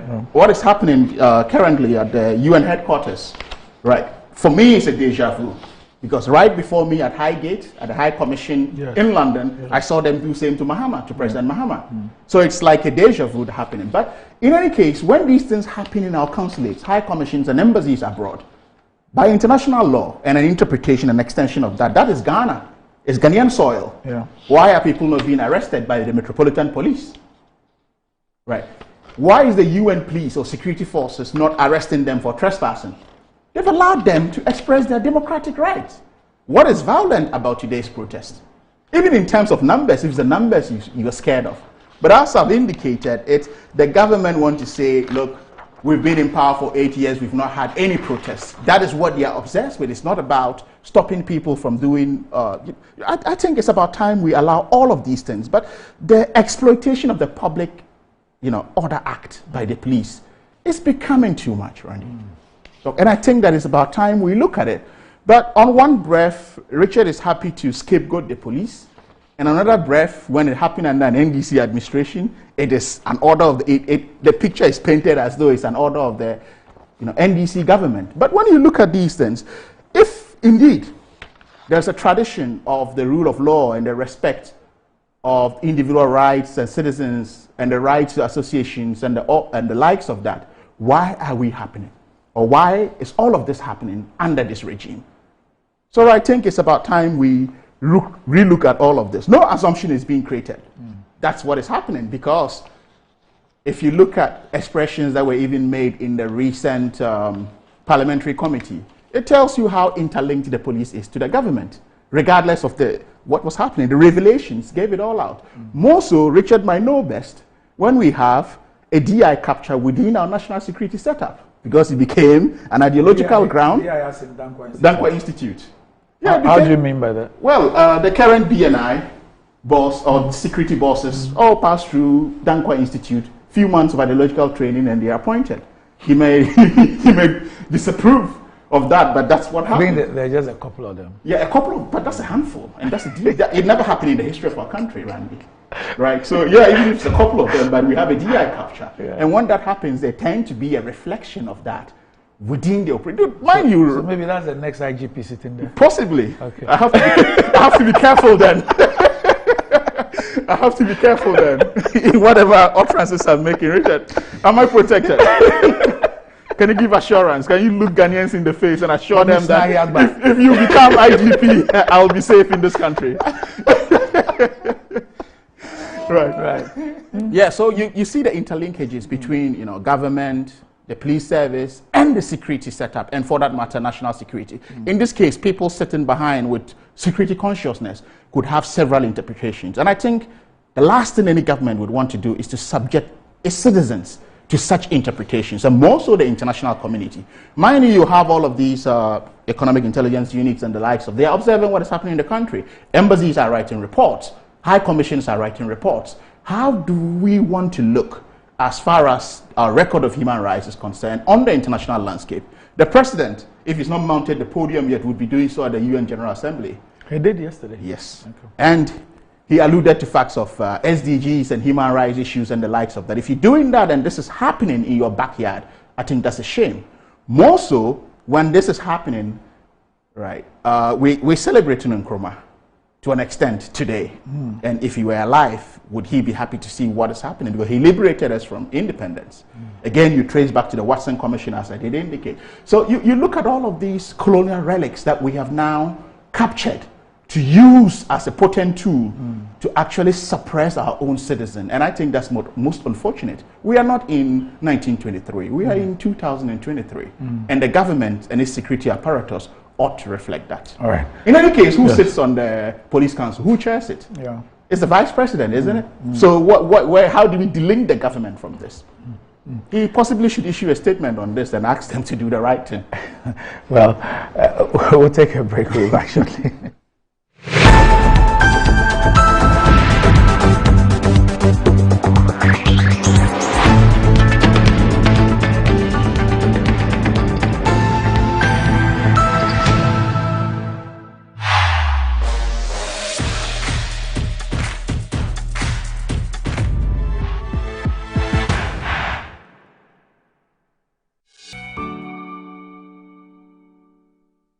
Betway is your gateway to a theme park full of gaming excitement.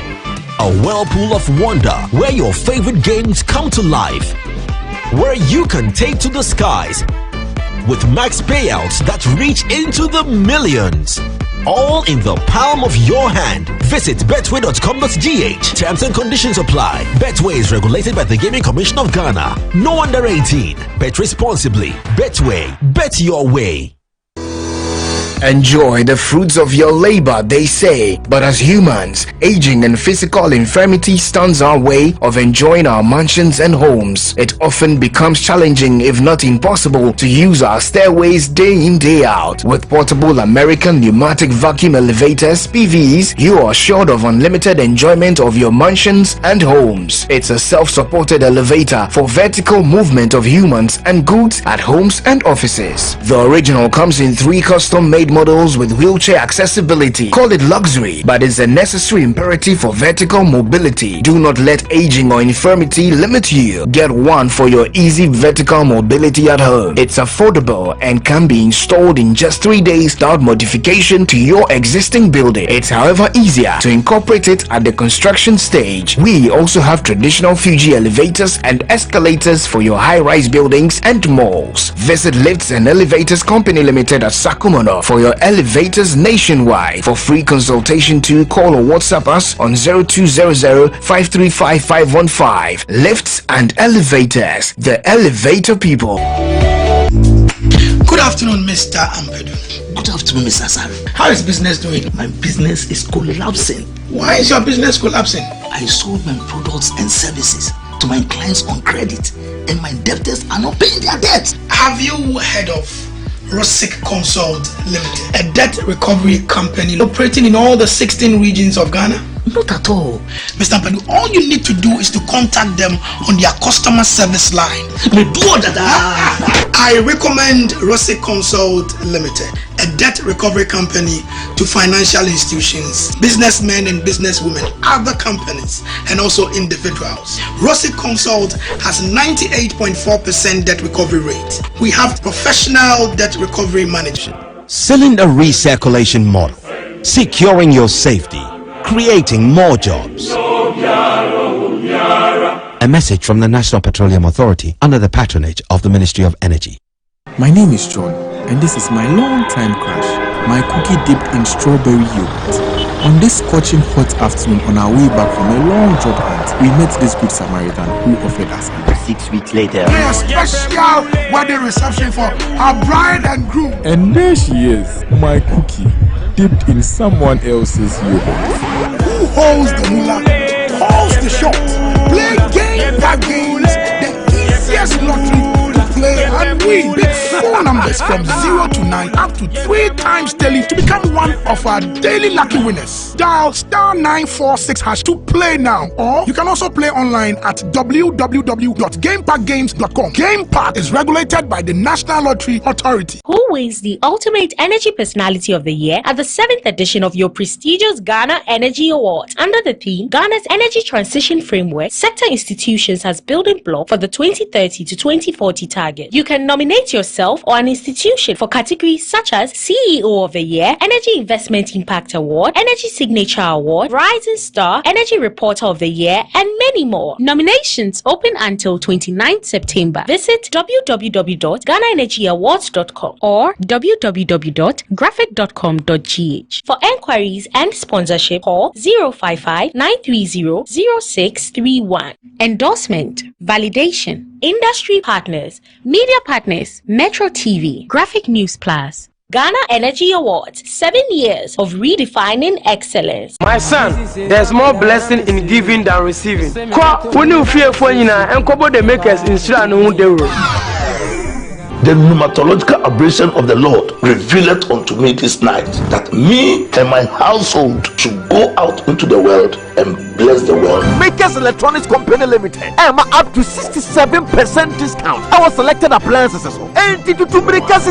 This is what I call quintessential immaculatability. The Makers Electronics Company Limited. Taifa Burkina Highway, Amasama Zongo Junction, at the K Pharmacy Dining, or Yer Fateman Boga Junction, Ashaman Valco Flat, Kumasi, Ahinema Kokobin, Asafuwachi Hospital Junction. Number 9 Market. Chairman and that about the Makers Blessing Attack program from 0552 222 253 and 0552 222 254. Terms and conditions apply. Inside Blackstar Press Limited, grow inside the invective minds, evolving concepts and the creative trends. The printing press you need now. Witness the beauty, diversity, and natural wonder with our works. Inside Blackstar Press Limited, in association with Lionhead Group of Companies. Call us now on 0200-880-000 for all your print works. Blackstar Press Limited, a worldwide reputation for quality printing.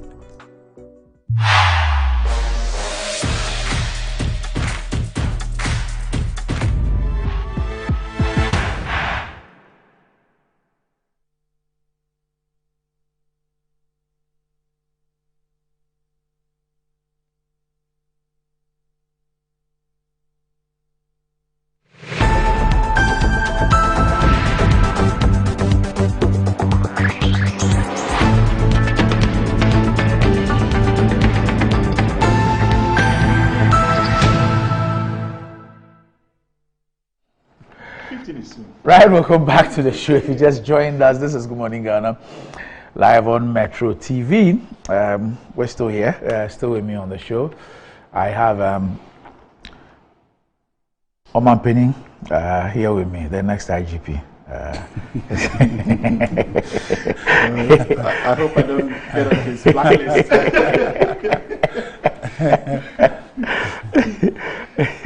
The man doesn't want to be IGP. Running away. Okay, and then Dr. Sharif Mahmoud Khalid is also here with me on the show. And just to remind you that all your messages will scroll live on our show. So whether you are writing to us or texting to us on Twitter, on Facebook, on WhatsApp, you would actually be able to read your messages right on the screen.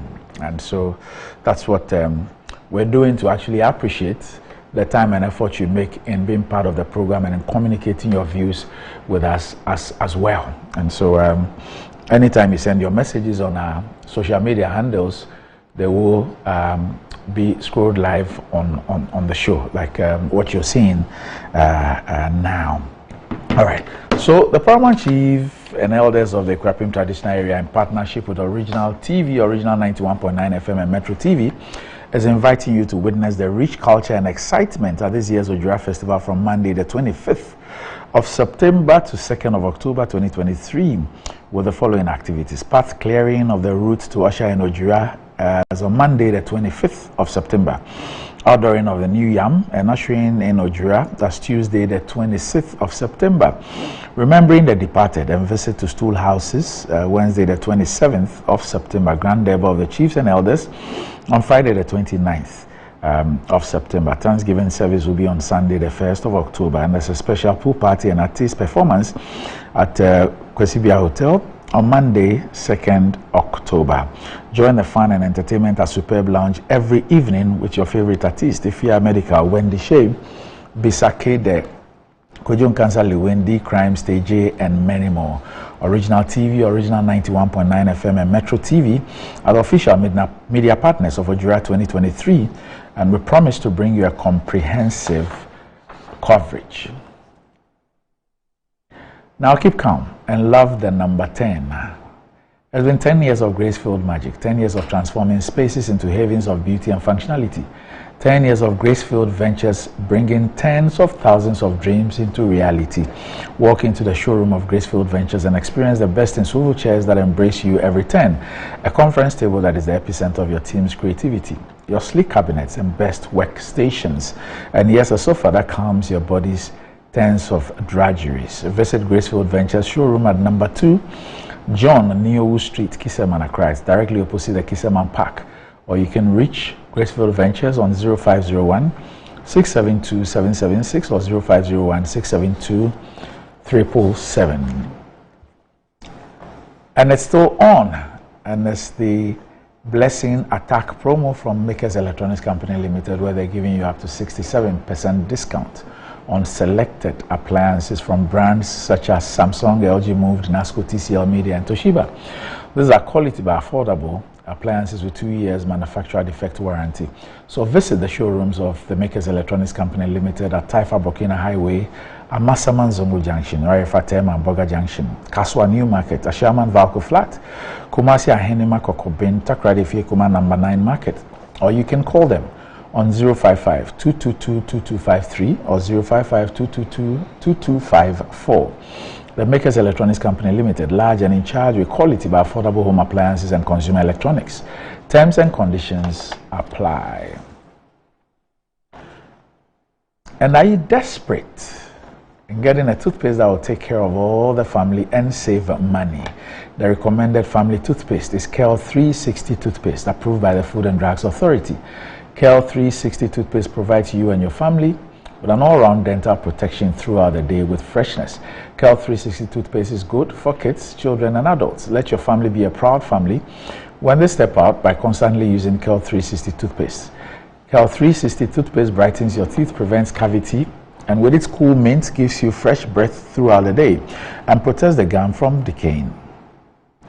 For consistency and quality, use KEL 360 toothpaste.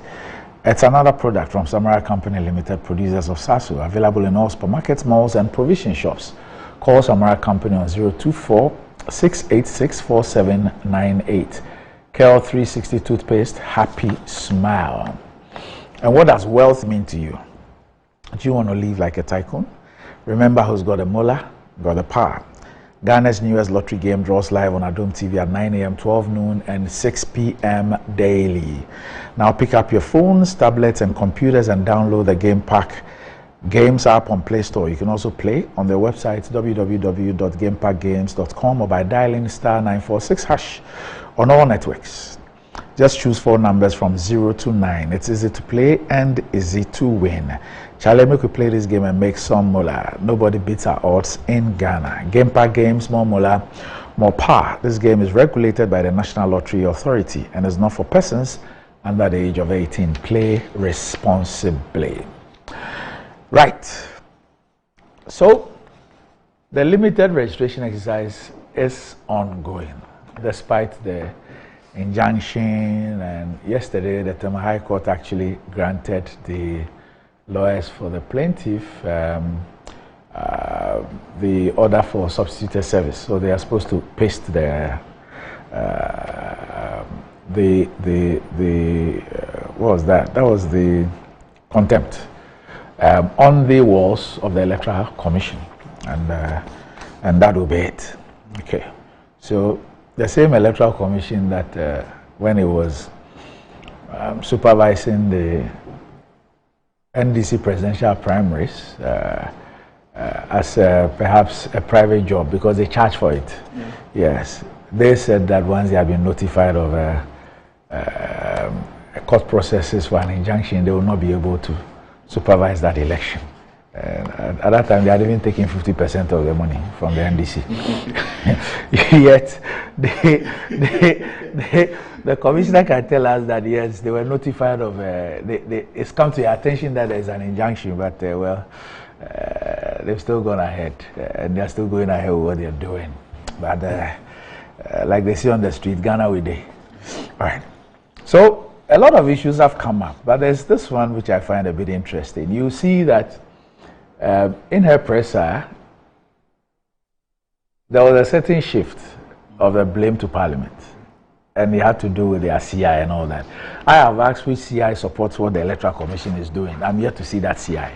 Okay, maybe it's a CI that is with my parents in heaven. But EC can go to court if it feels frustrated by Parliament regarding CI and the Apiakubi. And the ranking member of the Subsidiary Legislation Committee of Parliament, Andy Kwame Apiakubi, has said if the Electoral Commission is convinced that Parliament is frustrating its efforts at getting its new constitutional instruments approved, it can take legal action against the institution. The Electoral Commission has come under intense pressure from opposition political parties and has even been sued for its decision to restrict the ongoing limited voter registration exercise to its district offices instead of decentralizing it. The chairperson of the Electoral Commission, Mrs. Jean Mensah, says Parliament is partly to blame for their inability to expand the exercise because it failed to pass the new constitutional instrument, CI, that it presented for approval. Addressing concerns and criticisms associated with the ongoing exercise, Mrs. Jean Mensah said the Commission has been left in a very difficult place. Quote, as you're all aware, the Commission prepared a draft CI for continuous registration in all district offices nationwide. This initiative started last year, and the registration we were envisioning under the draft CI was for a sustained long-term basis. Indeed, had the CI been passed, we would have had some 6 months this year to register voters at any time of their choice. Our 2023 budget and work plan were prepared along those lines. Our 2023 work plan and budget were based on a continuous registration of voters in our district offices nationwide. We did not factor electoral area registration in our 2023 work plan and budget, she explained. But the minority in Parliament strongly disagrees with this position and says the Commission does not need a new law to fully execute its mandate. And also the MP for Asante Akim North, who is also the ranking member of the Subsidiary Legislation Committee of Parliament, Andy Kwame Apiakubi, said there has been extensive discussion on the CI, and so he does not understand why it cannot be laid. Indeed, quote, indeed, I have been questioning why the EC hasn't brought the CI and let Parliament take a decision on that. I've heard people say that Parliament is frustrating the EC in laying its CI. Parliament doesn't have any power to frustrate a constitutionally mandated institution from laying its CI. Maybe it's about consultation between Parliament and EC that has stalled the filing, but I don't think Parliament has any power to frustrate the EC. I will not accept that fact. The EC probably have to come out with a better explanation. As far as I am concerned, we're all waiting for the filing of the CI for it to continue the process of maturity, pushed further by the host of PM Express, Evans Mensah, who reminded him that the EC chairperson is directly accusing Parliament of frustrating the process. The MP said, quote, it's probably because of discussions even beyond the pre-laying conferencing, because I've been part of the pre-laying conferencing and at a point where we agreed that it ought to be filed, so I don't see why it cannot be filed. He dared the EC to seek legal redress if it's convinced that there's a deliberate attempt to undermine its independence. Quote, if the EC is experiencing some frustration in the process of filing, EC may go to court to seek orders that will be compelling on even Parliament to facilitate the filing. For me, I've not seen any frustration on the part of Parliament in the laying of the CI. If it is true that somebody is frustrating it, then somebody is undermining the independence of the Commission. It ought to be brought to book. But for me, I don't have any evidence of any such frustration. So if it becomes difficult for them, they can resort to court for interpretation. Right, so we know that 5 political parties led by the NDC are in court with the Electoral Commission on a decision to restrict the limited voter registration at its district offices. And they are of the view that the decision by the EC to restrict the registration has the potential to deprive many eligible voters of their rights to be registered as voters and to vote in public elections. Meanwhile, the Director of Electoral Services of the EC, Dr. Sribo Koko, has explained that eligible voters who are unable to register in the Commission's district offices nationwide will have to do so next year. He said the EC will have special arrangements for hard to reach areas once it receives the legal backing of Parliament for its constitutional instrument. So, look, my issue is that there's a constitutional body. All powers of the Constitution emanate from, all powers of the Commission emanate from the Constitution. The Constitution enjoins the Commission to go for constitutional instruments to facilitate its work as enshrined in the Constitution. So everything that the EC does must be backed by a CI. Now, the EC is telling us that I tried to lay a CI. If that CI had been passed, I would have done continuous registration at district offices. I have been frustrated by Parliament. So I don't have that CI. But there is an existing CI. There is an existing CI. Which CI, which is was also laid by the same Electoral Commission, which was approved. It went through its 21 days and became law. Specifies how registration of eligible voters ought to be done. That CI is in force. It has not been repealed. It has not been amended. What is the EC saying? Well, look, it's really surprising with all of the shenanigans that's being displayed by a constitutionally mandated body. And for me, it's a shame, not just to us, but a shame to we professionals and the advocates of democracy, free and fair elections and the likes of that. I mean, interestingly, never in the history of the country have we had such a character of the EC. And by such a character, I am talking about someone who's come from the third sector, right? Jane Mensah was in IEA, think tank world, and Dr. Sribo from academia, like lecturing political science. You're talking about Dr. Bosman. Dr. Bosman, lecturing political science and the likes of that. So you would see that the coming together, amalgamation of these two forces should have reflected a very democratic process and the stakeholder. They even have an IT person from academia. So they would have had a stakeholder-centric approach to doing all of these things. But the fundamental question to ask here is this: does the current CI bar the EC from conducting registration exercise at the various polling stations? Obviously not. It's a matter of discretion. So what prevents Jane Mensah's EC from conducting this? And this is an example I often make, Doc. The elections are going to be held at the polling stations. You've had the chance as EC to conduct limited voter registration exercise. Would you not see this as a troubleshooting exercise? Deploy it to the various centers where the elections will be held, such that if any process happens, because these processes are going to mimic the election process come the D-Day, you'll be able to be in a position, as it may, to correct them and fix them. So if you don't troubleshoot now and you put them at the various district offices where the elections are not going to be held, what are we trying to do? In any case, I don't know why she's trying to scapegoat Parliament again in this presser that she put out there. What has Parliament done wrong? Have you laid your CI? Has your CI been rejected by Parliament? In any case, your CI, I don't know why they are mixing things here. Your CI has nothing to do with the current registration exercise. You have a discretion. Now, the shocking point she makes is that it was factored into their budget and work plan. Budgets and work plans don't exist in a vacuum, Doc. Right? Consultation, because the constitutional mandate and the existence, the reason the entry of the Electoral Commission is to conduct elections. Is that not right? So given that that's what it is, IPAC exists, right? Who are the stakeholders of the various electoral process? They are the political parties. how do you consult them in arriving at your work plan and budget? So to give you a work plan, in any case, work plans and budgets they get amended. They don't even need to go to Parliament. You can do them in your head office. So where from this excuse?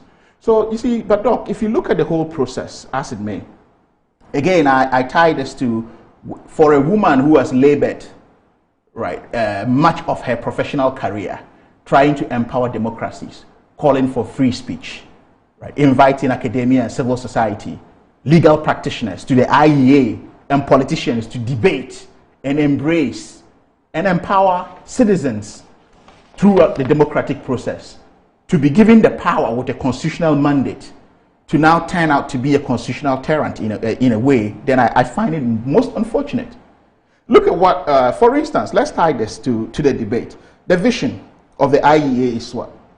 Our ultimate work is informed by our vision, an economically viable democratic Ghana, West Africa, and ultimate Africa, in which the rule of law prevails, the institutions of democracy are protected and respected, and the rights, emphasis added here, and freedoms of citizens are enjoined by them. This is the IEA's own vision, the organization she held for a very long time. Now she's gotten a constitutionally mandated body, which is the EC, and she turns out to act diametrically opposed, anathema to the very reasons that the institutions that propel her to head in this constitutionally mandated body is meant to do. So I really find it a bit of a shame to our think tank world, to our civil society world, such that if we can, and I expect a coalition of civil society or think tanks to come out and really engage her to get her to do the right thing. I'll give you a classic example, Doc. I was in the Upper West region, my own region, to monitor the exercise in day 1 and 2, right, at the district office. You know, this MTN routers that could have a maximum of about 5 devices joining them.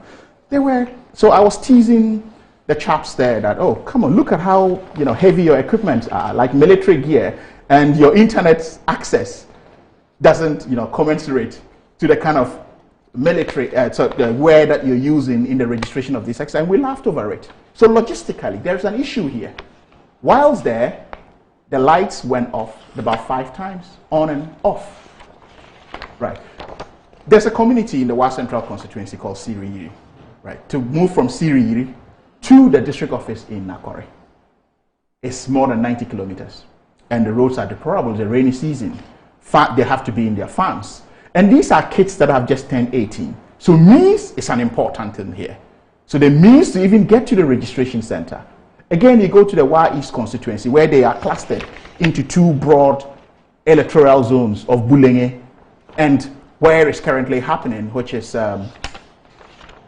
you realize that Bulenge has more. And to move from Bulenge to the center or the district where it's happening is 90 plus kilometers. So why do you have to put people or subject people under 18 to such deplorable conditions in terms of trying to exercise their... Mind you, Doc, the process of voting starts with a registration exercise. People have just turned 18. Why are we preventing them from doing it? So I think it's about time. What she's saying is that, or what Siribo Kwaku says is that, okay, we can have it until next year. So are you invariably telling us that they should be disenfranchised for these very elections or district assembly elections? How can an electoral, someone cladded with constitutional powers, speak in such a manner? I think it's such a shame. But in any case, I mean, on a lighter note, the president's chair has access to every nook and cranny of the country than the average Ghanaian that has just turned 18 and want to be empowered through the registration exercise to vote. And that is fueled and facilitated by the taxpayers. So I think that is about time we relook at this. Richard. Yeah, what's going on? I think that... Are you okay? Yeah, I'm fine. I've just been nursing some shoulder pain. It started, yeah, it's been terrible. You've been lifting too much weight. I wish that was what I was doing. I don't know what's kind of just came on, but I think I'll work it out. You need to slow down the gym a bit. I've been there in a bit. But, you know, I think that the EC conversation, I see the NDC position to be it's fine for them to hold that position, because if not, what position would they hold? They themselves have vacated IPAC.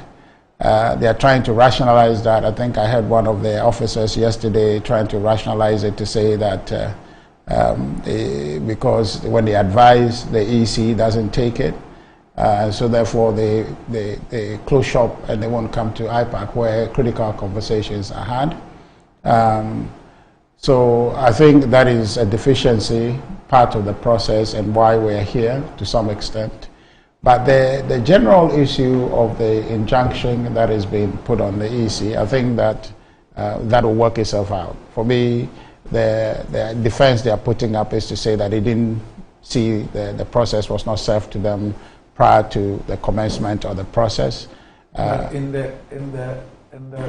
In the process, you acknowledge that you now are aware. Yes. And yet you go ahead. Yeah, so there's that. So then the lawyers will have to have a field day with that. What does that mean then? Because then at the outset you didn't see it, so therefore you went to commence. Now that you have seen it, what is the implication of that? I think there will be an interesting day in court to try to argue that bit out. But you know, I've been trying to get our brothers in the NDC to look at this objectively. Not that they are not being objective, probably they are being exceedingly political, and in that they think they are being objective. But you see, the idea that the EC reserves the right to make a decision in how it executes its mandate cannot be debated. It can't be. It cannot be. To the extent that we respect institutional independence, and that's the aim of our democracy, to ensure that we're saying the last time, nobody should interfere with the police, nobody should interfere with that, nobody should interfere with that. Then if we are going that route, then we need to respect, whilst we have arguments and concerns about anything anybody will do. Even if the most perfect thing that is done, you can have a thing or two to say about it. So my only worry, why I said that we can, is that the same constitution that gives them that independence also prescribes where the power, where the actions must be derived from. The basis of the actions must be derived from. Okay. So that is why the constitution gives them the broad powers, and it says that in carrying out those functions, you need to have a law, a constitutional instrument that backs, because the constitution cannot detail every specific thing. So then you break those things down into a CI, which will then serve as, say, your regulations. And so everything then you do is backed by a CI which has gone through the process, and everybody knows that this is the law. So even if you disagree, that's the position of the law. You know that you can only change it when you've gone to amend the law. Yeah. I get it. No, I follow you. So when you have an EC which is telling you that the work plan and a budget, which was based on something, and I put that in a CI, but that CI has not been it's not seen the light of the day, so it is not yet law. The only law we know is the CI in existence. I agree with that. So I'm just saying that to the extent that they have a mandate and they are executing that mandate, we can advise, okay, we can criticize and all of that, but ultimately they bear the responsibility of making good on that provision in the Constitution. And so I think to that extent we should accord them that. IPAC will advise, but that is advice. They would align that with their internal administrative understanding and budget and what constraints they have, and then make a decision to agree or not agree, because ultimately the buck stops with them. And so that, I think, we want to make very clear. As a party, we are not particularly excited about the registration where it's happening at the district level. It doesn't serve our interest. It is not what we would prefer. We would prefer a situation where it's closer, it's easier for people to undertake their registration. But we recognize that the EC ultimately makes the decision how it wants to proceed. And that's why you haven't seen us sign on to any legal action following here, demonstration or whatever. Because we feel that, okay, well, they've made a decision. With their rationalization, They've given one of them being to maintain the integrity of the register, basis of which they want to do at the district level. We see that.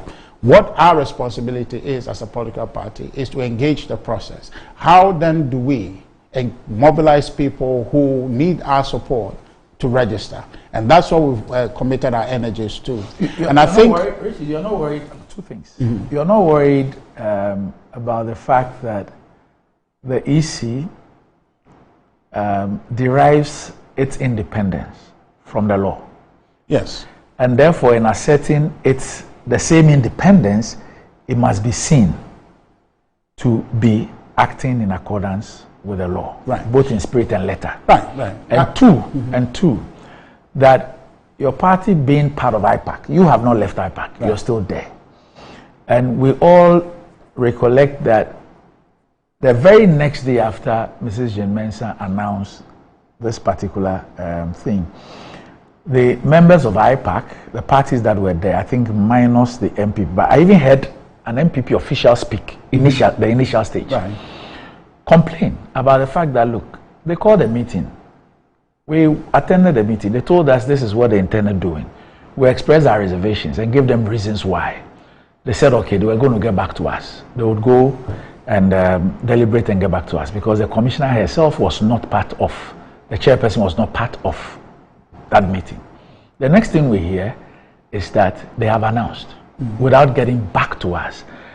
Are you not concerned as a political party, a political party that also be involved in a lot of electoral reforms and taking on the EC and doing all those things, right, that one, in speaking for and to the EC's independence, which is derived from law, the EC itself must be seen to also be respecting the law and be acting in accordance with the law.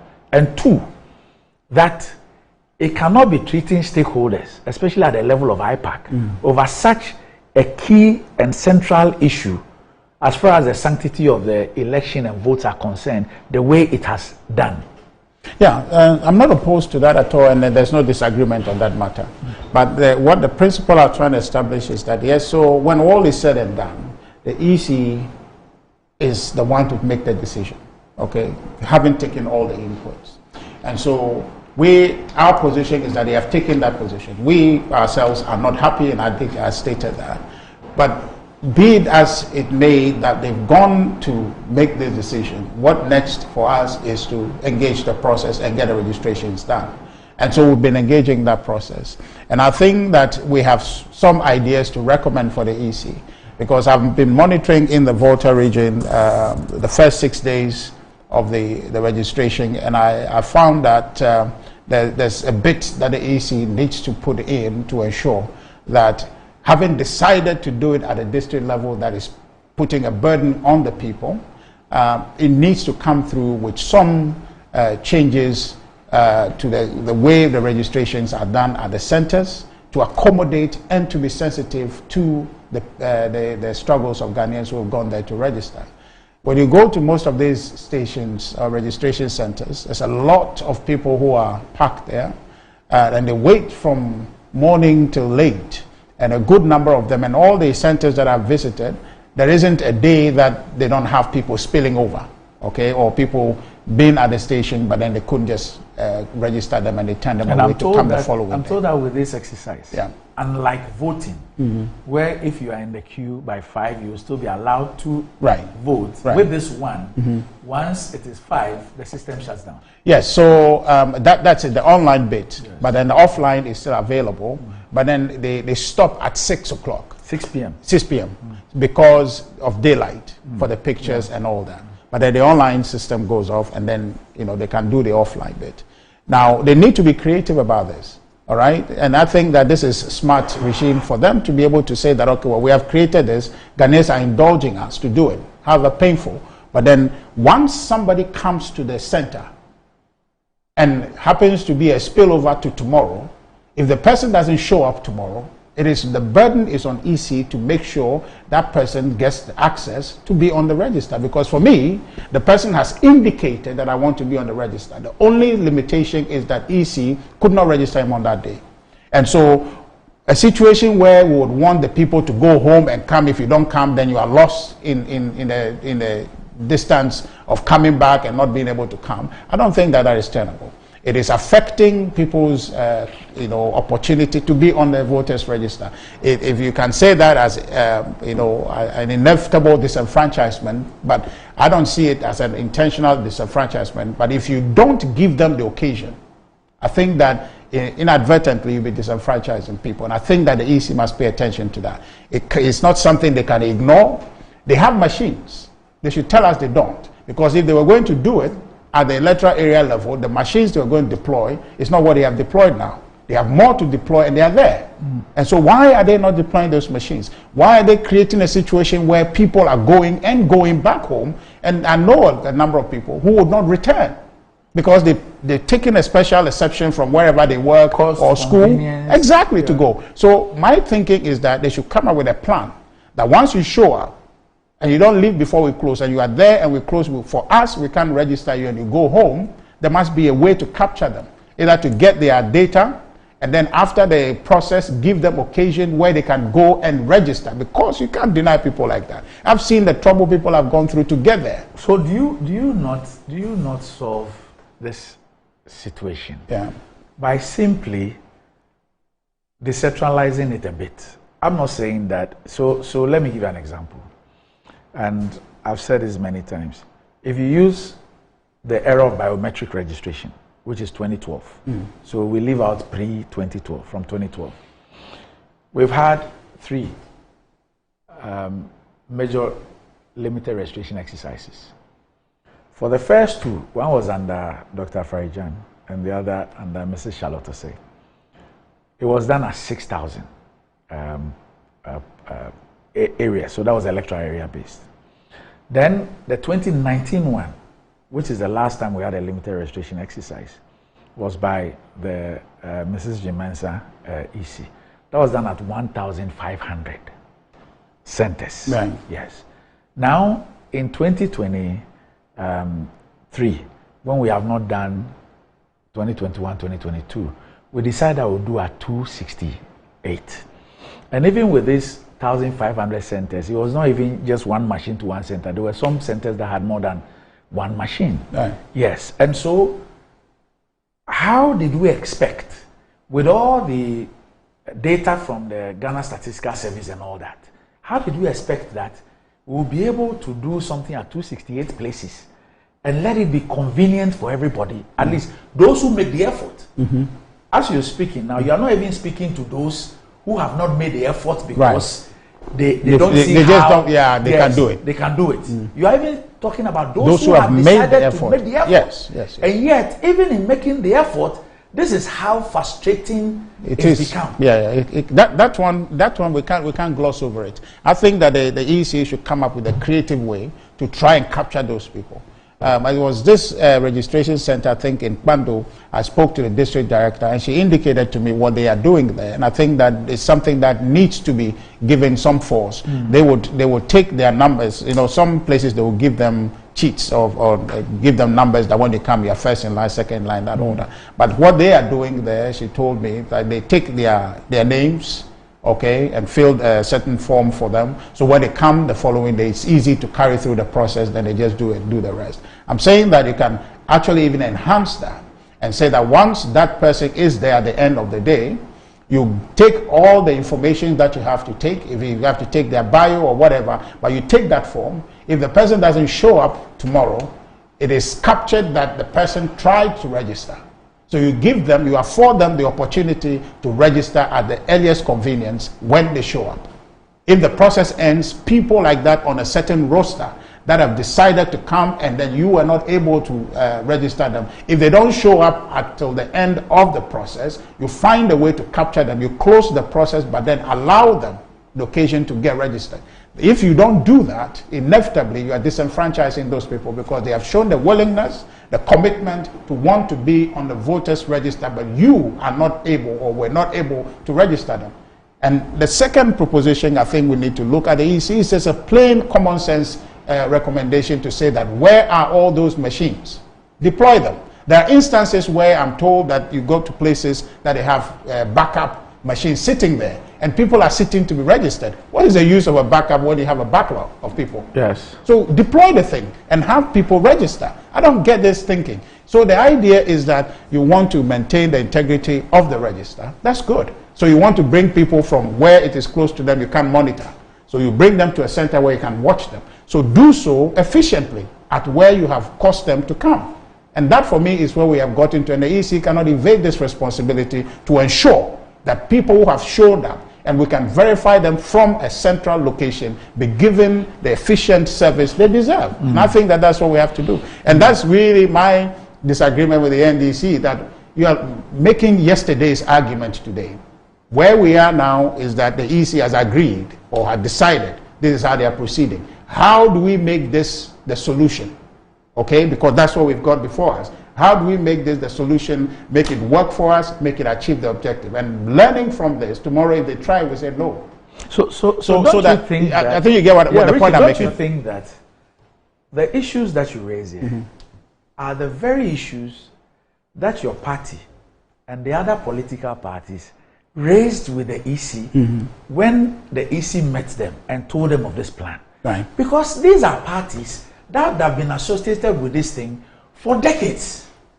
And they know the problems, they know the implications. The last time you did one 4 years ago, even at 1,500 centers, there were still some issues. So, see, an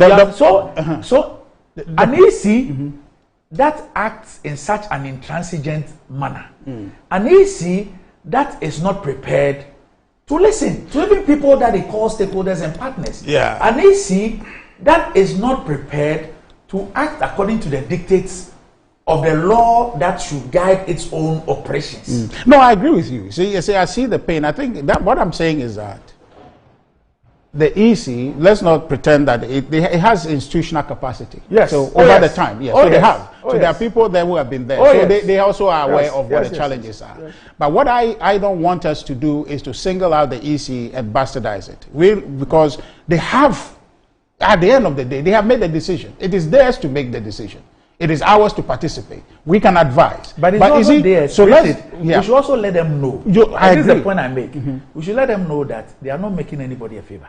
That's right. They are working in a constitutional body, right, which is governed by laws. I agree with you. They ought to do everything in consonance with the law, right, and also common sense. I agree. I hope So- you understand. Yes, I agree. So I don't like it when the impression is created, whether they create the impression or third parties create the impression that they are doing anybody a favor or they are doing somebody a favor. No, I think nobody was begged to work at the commission. Right.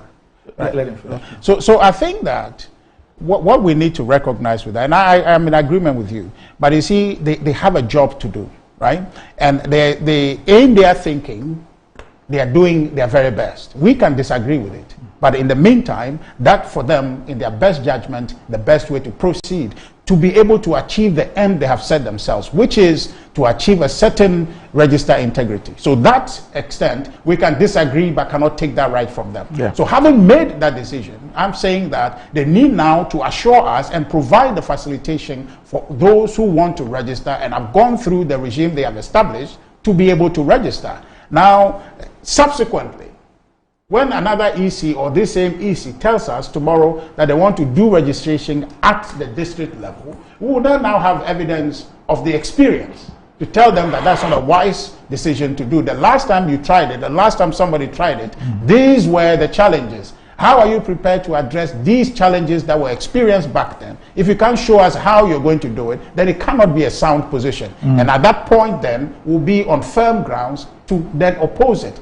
But now they are showing us that this is how to do it to achieve a certain end. And now, if that turns out to be bad, then we cannot be fooled or be led to do that another time. So my thinking is that let's engage the process. How do we make what we have now work for us?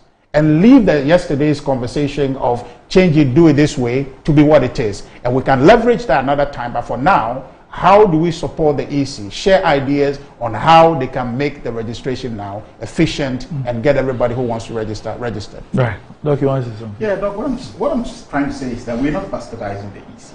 What we're doing is we are trying to create a space and advocate for every well-meaning Ghanaian who is of voting age should have the right to vote. For instance, we're all talking about why are we not encouraging the EC to troubleshoot and future-proof? And by doing that, is decentralizing the process. Because on the D-Day, when it comes to voting, right, your registration process should mimic your voting process and should be in sync with that to reflect it. In any case, we are talking about electoral integrity here. I'll give you a classic example, though. Whilst on the grounds, I met 20 people who were brought because they don't have Ghana cards. They turned 18, so they were going through the guarantor system. And they all bear the same address. So one of the officers, after registering 10 of them, made a joke out. He said, why are you all on the XYZ plus address? Do you all live in the same compound? Is that guaranteeing electoral integrity? Because there is a cause of concern here. Logically, you can't have all these 20 kids turning 18 emanating out of the same compound. So that is problematic here. In any case, then in the logic and wisdom of the EC, could we not even run it on a cluster basis?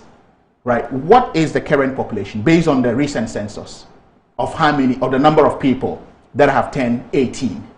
Right? We can juxtapose that to, let's say, people who couldn't because borders were closed and, you know, have a margin of error, and we can make our projections. In that case, dividing that number by a certain number of clusters, looking at where the real, that are like nodal points and centers for people to register in terms of concentration of polling stations, would have had it more decentralized if you don't want to go by the polling station per polling station analogy. So what we are not advocating as an NDC, we are advocating for everyone else in Ghana. In any case, we are extending an arm of invitation to Richard and his political party to join us in this cause, to democratize this process and to empower every well-meaning Ghanaian in any nook and cranny, hamlet and cottage in this country to be a part of this process. So Richard, we extend a hand of invitation. Let's all get on board and get this. No, we have done that. Our arms are open. I'm not sure what he's talking about. We're saying that EC has his job to do. He's decided to go one way. Now he's acting as a spokesperson. No, please, no, please. If you were listening to me, you know I'm not. But the point is that to get to the point we have gotten to, the EC must now show up and ensure that people who go to register have the opportunity to register. On the matter of doing it at electoral area polling station, the cards have bolted.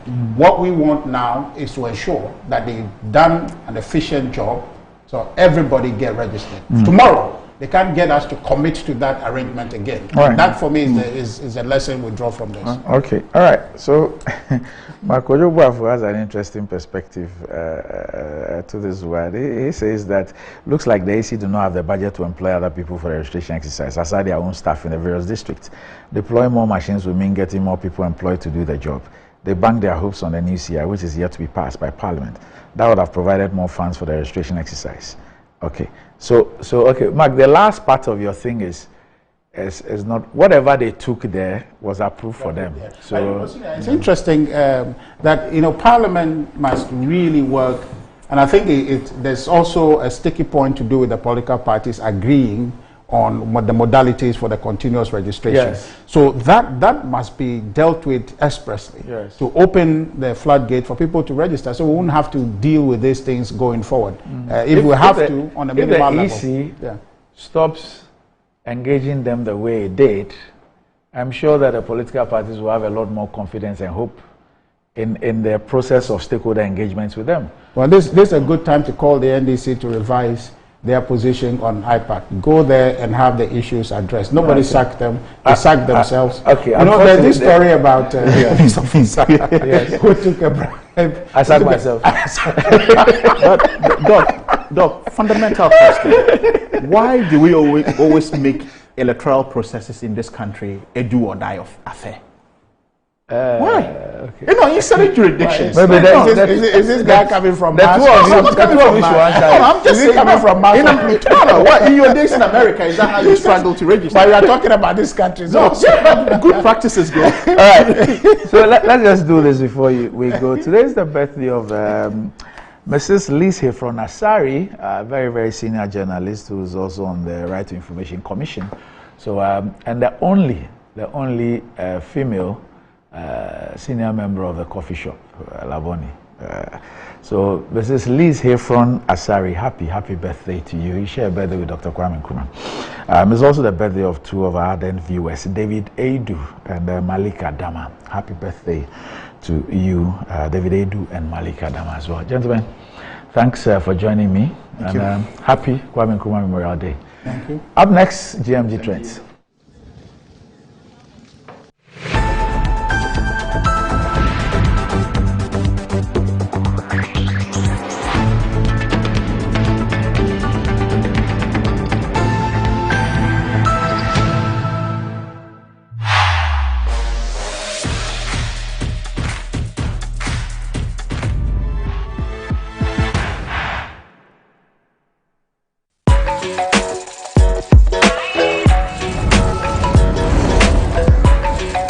You are your own person, unique, one of a kind, special. That's why you deserve everything tailored to suit your particular taste, your preference, your needs.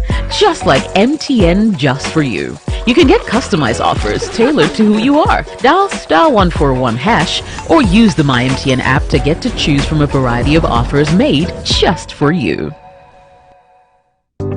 Step into success with Accra Business School. Boost your career with our prestigious MSc degrees from KNUST. Pick from Human Resource Management, Communication and International Relations, Public Affairs. In just 12 months, our MBA can be yours. Dive into our BSc programs in IT Security and Cybercrime, IT Management and Business and Management, endorsed by top universities in Ireland and Wales. We offer flexible entry, payment and learning options. It's time to unlock your potential and take flight. Visit www.abs.edu.gh or dial 0263 888 555. Let Accra Business School elevate your future today.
Sometimes the unexpected happens and the hero falls down in his own story. But he needs not stay down for long. Cosmopolitan Health Insurance is your trusted health partner. Whether an individual building a business, with Cosmopolitan Health Insurance, your medical care is our concern. For the best health insurance solutions for corporate institutions, groups and associations, families and individuals, choose Cosmopolitan Health Insurance from our over 700 accredited health service providers nationwide. Call us on 0302 540 668 or 0501 678 547 for all your health insurance solutions. Cosmopolitan Health Insurance, your medical care is our concern.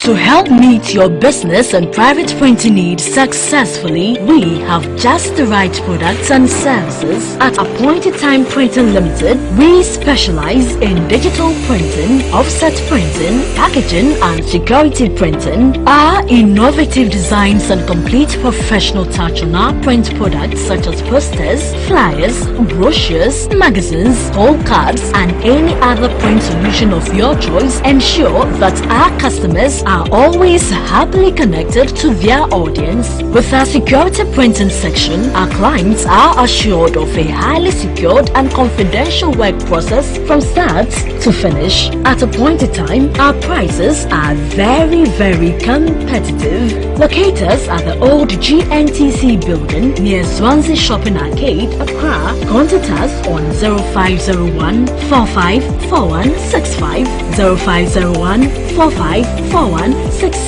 Appointed Time Printing Limited. Our printing is a solution.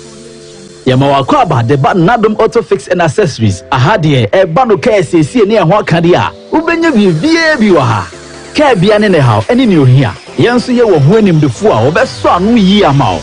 Nadum Auto Fix and Accessories ye jume did 24/7. Ye says you engine, brake, battery, yes, a sour tie. Say bano car wash dia. Ye wo abe fun fidelity say steamer ye the whole car engine abra nsuo nko engine nim ye san ye detailing metre say ye betwetwu car no mu ba bia ma ye hia ye san polish car na ma kama enye we no nko ye san to car batteries, tires, rims, any de keke kan Manadum Auto Fix and Accessories ema wo car ensi ne dadem na enwu adwuma ma o hwehwe ye chira kwan wo dansoma na asori dan ho a ene KFC bon hwanimu e won kran se wo information anansem bi se bia Frezel 24 651 9369.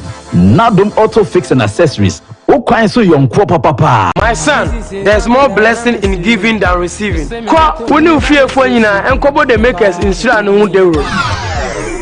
The pneumatological abrasion of the Lord revealed unto me this night that me and my household should go out into the world and bless the world. Makers Electronics Company Limited. Emma up to 67% discount. Our selected appliances. This is what I call quintessential immaculatability. The Makers Electronics Company Limited. Ewo Taifa Burkina Highway. Amasama Zongo Junction. Edike Pharmacy Dining. Oyer Fateman Boga Junction. Ashaman Valco Flat. Kumasi. Ahinema Kokobin. Asafu Wachi Hospital Junction. Number 9 Market. Tell mom and dad about the Makers Blessing Attack program. From 0552 222 253 and 0552 222 254. Terms and conditions apply.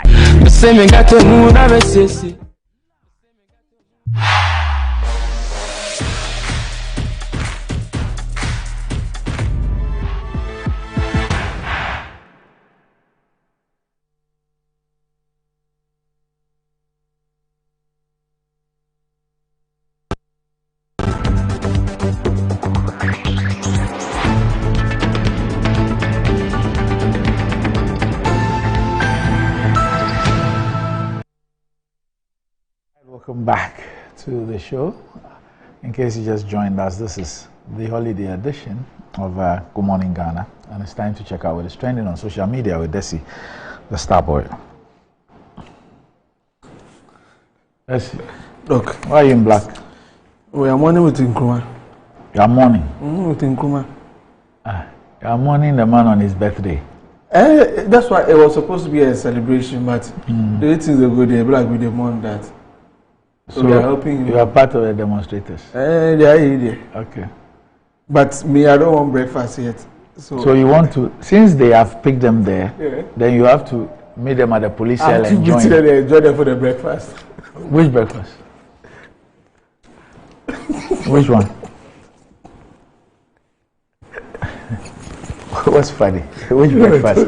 Are they getting some breakfast? It's okay. Mr. Kiyaba says, I reach it. Yeah, he said breakfast. So he doesn't know if they're going to be served breakfast. So now I'm a good thing, so we catch. Every electoral commission serves tea without biscuit, then police.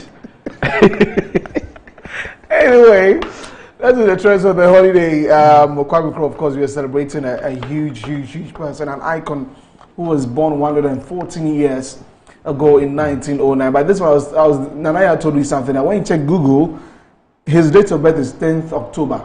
I don't know why it is like that there. We probably need to find some ways to rectify that particular information there. But big shout out to all of you watching this morning. So that's it. Those are some of the messages. Let me just get into that. David Ovusudotsi says that happy celebrations to all Ghanaians today on Kwame Nkrumah's birthday. But can anyone tell me why Ghana's premier international airport, originally built by Nkrumah, is still named after Kotoka, the military traitor coup maker who overthrew Nkrumah? Hypocrisy, strange. Okay. This one says that by now Nkrumah vex gidi, Charlie. It'll be easier. Risky says that Kwame Nkrumah, this is happening on your 114th birthday, 51 years after her death. We will never forget. And Frederick says that my favorite place at the Kwame Nkrumah Memorial is the Kwame Nkrumah Memorial Park. This famous course inspires me to keep going harder as an African.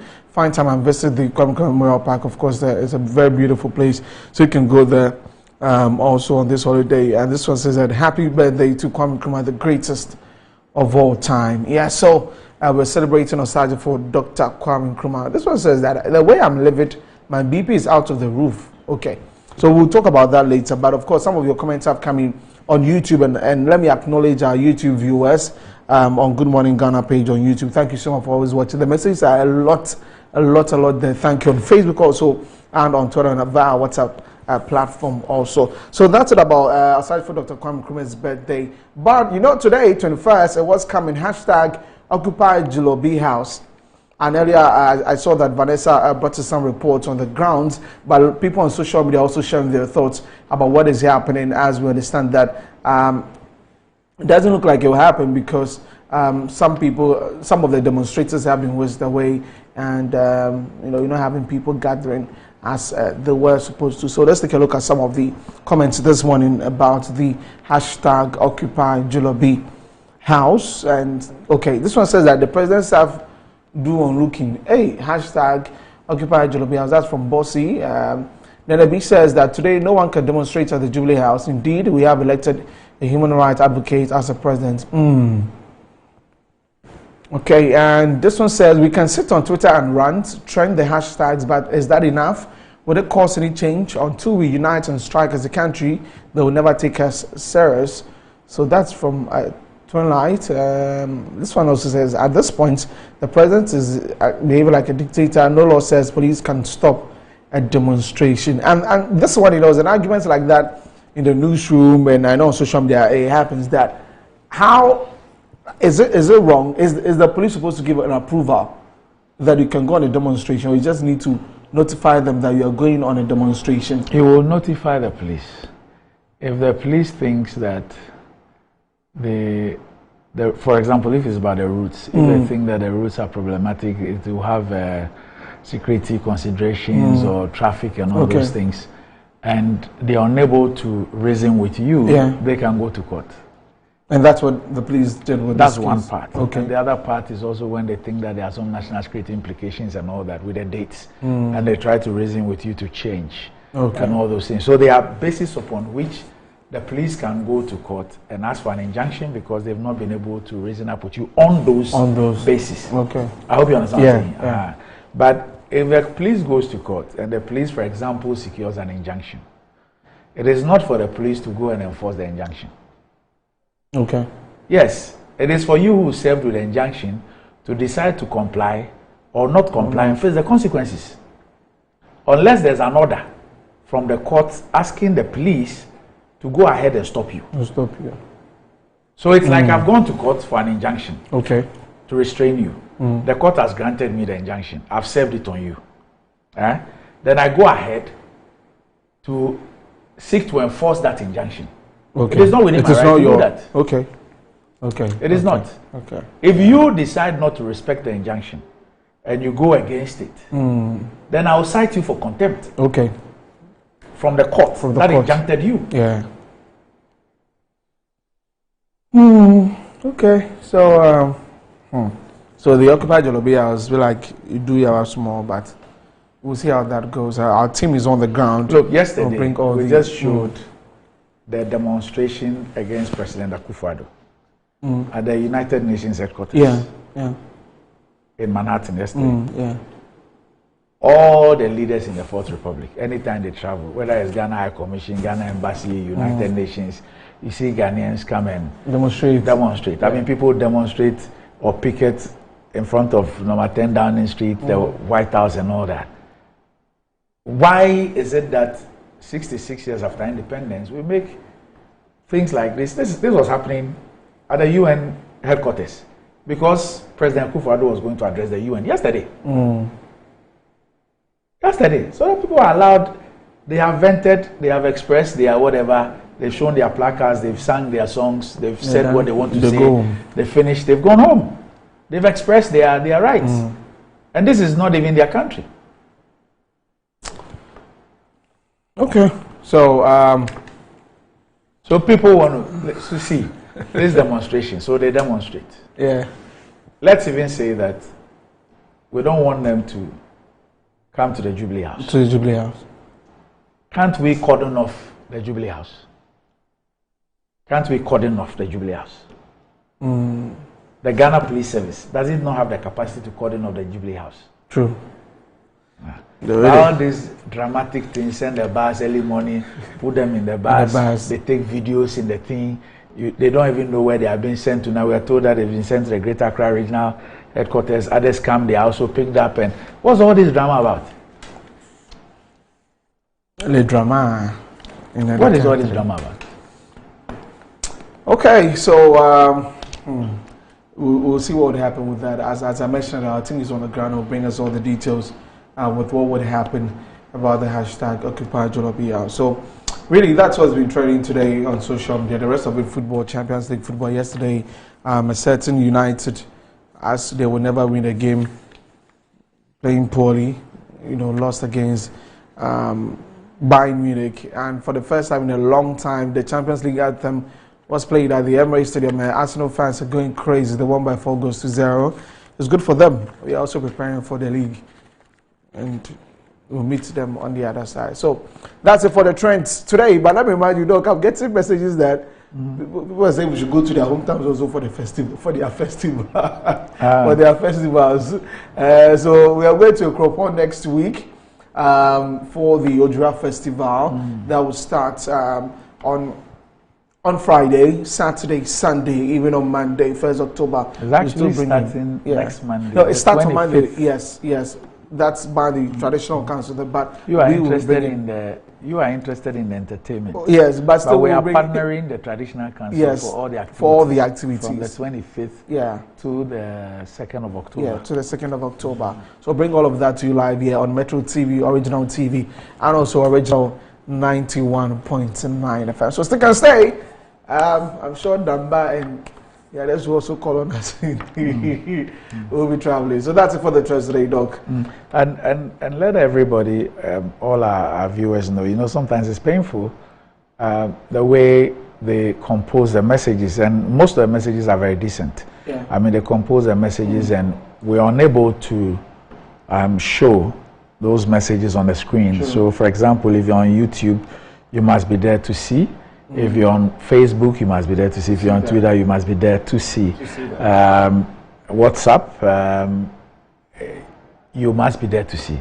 So what's happened from today is that you would see that now the messages your messages will pop up on the screen. So if you're sending us a message on Twitter, on Facebook, on the WhatsApp line, that will be on the screen. And on YouTube, you would have the messages actually scrolling on the screen, yes, so that you're part of the program. Yeah, but of course, some people also do. So if you send those kind of messages, we will not put it there. That one there. So let it be as decent as possible. Yep. So that's it for the Kwame Nkrumah Memorial Day edition of GMG Trends. And we'll go to the Memorial Park. Go and see what we have there. Okay. Yeah. All right. I wish you well. Thank you very much, Doc. I'll see you tomorrow. All right, so I've told you where they are, the cells. We can go join them for breakfast. Yes, go and join them for breakfast. All right. So that will be it for the holiday edition of Good Morning Ghana. Up next, Metro Sports.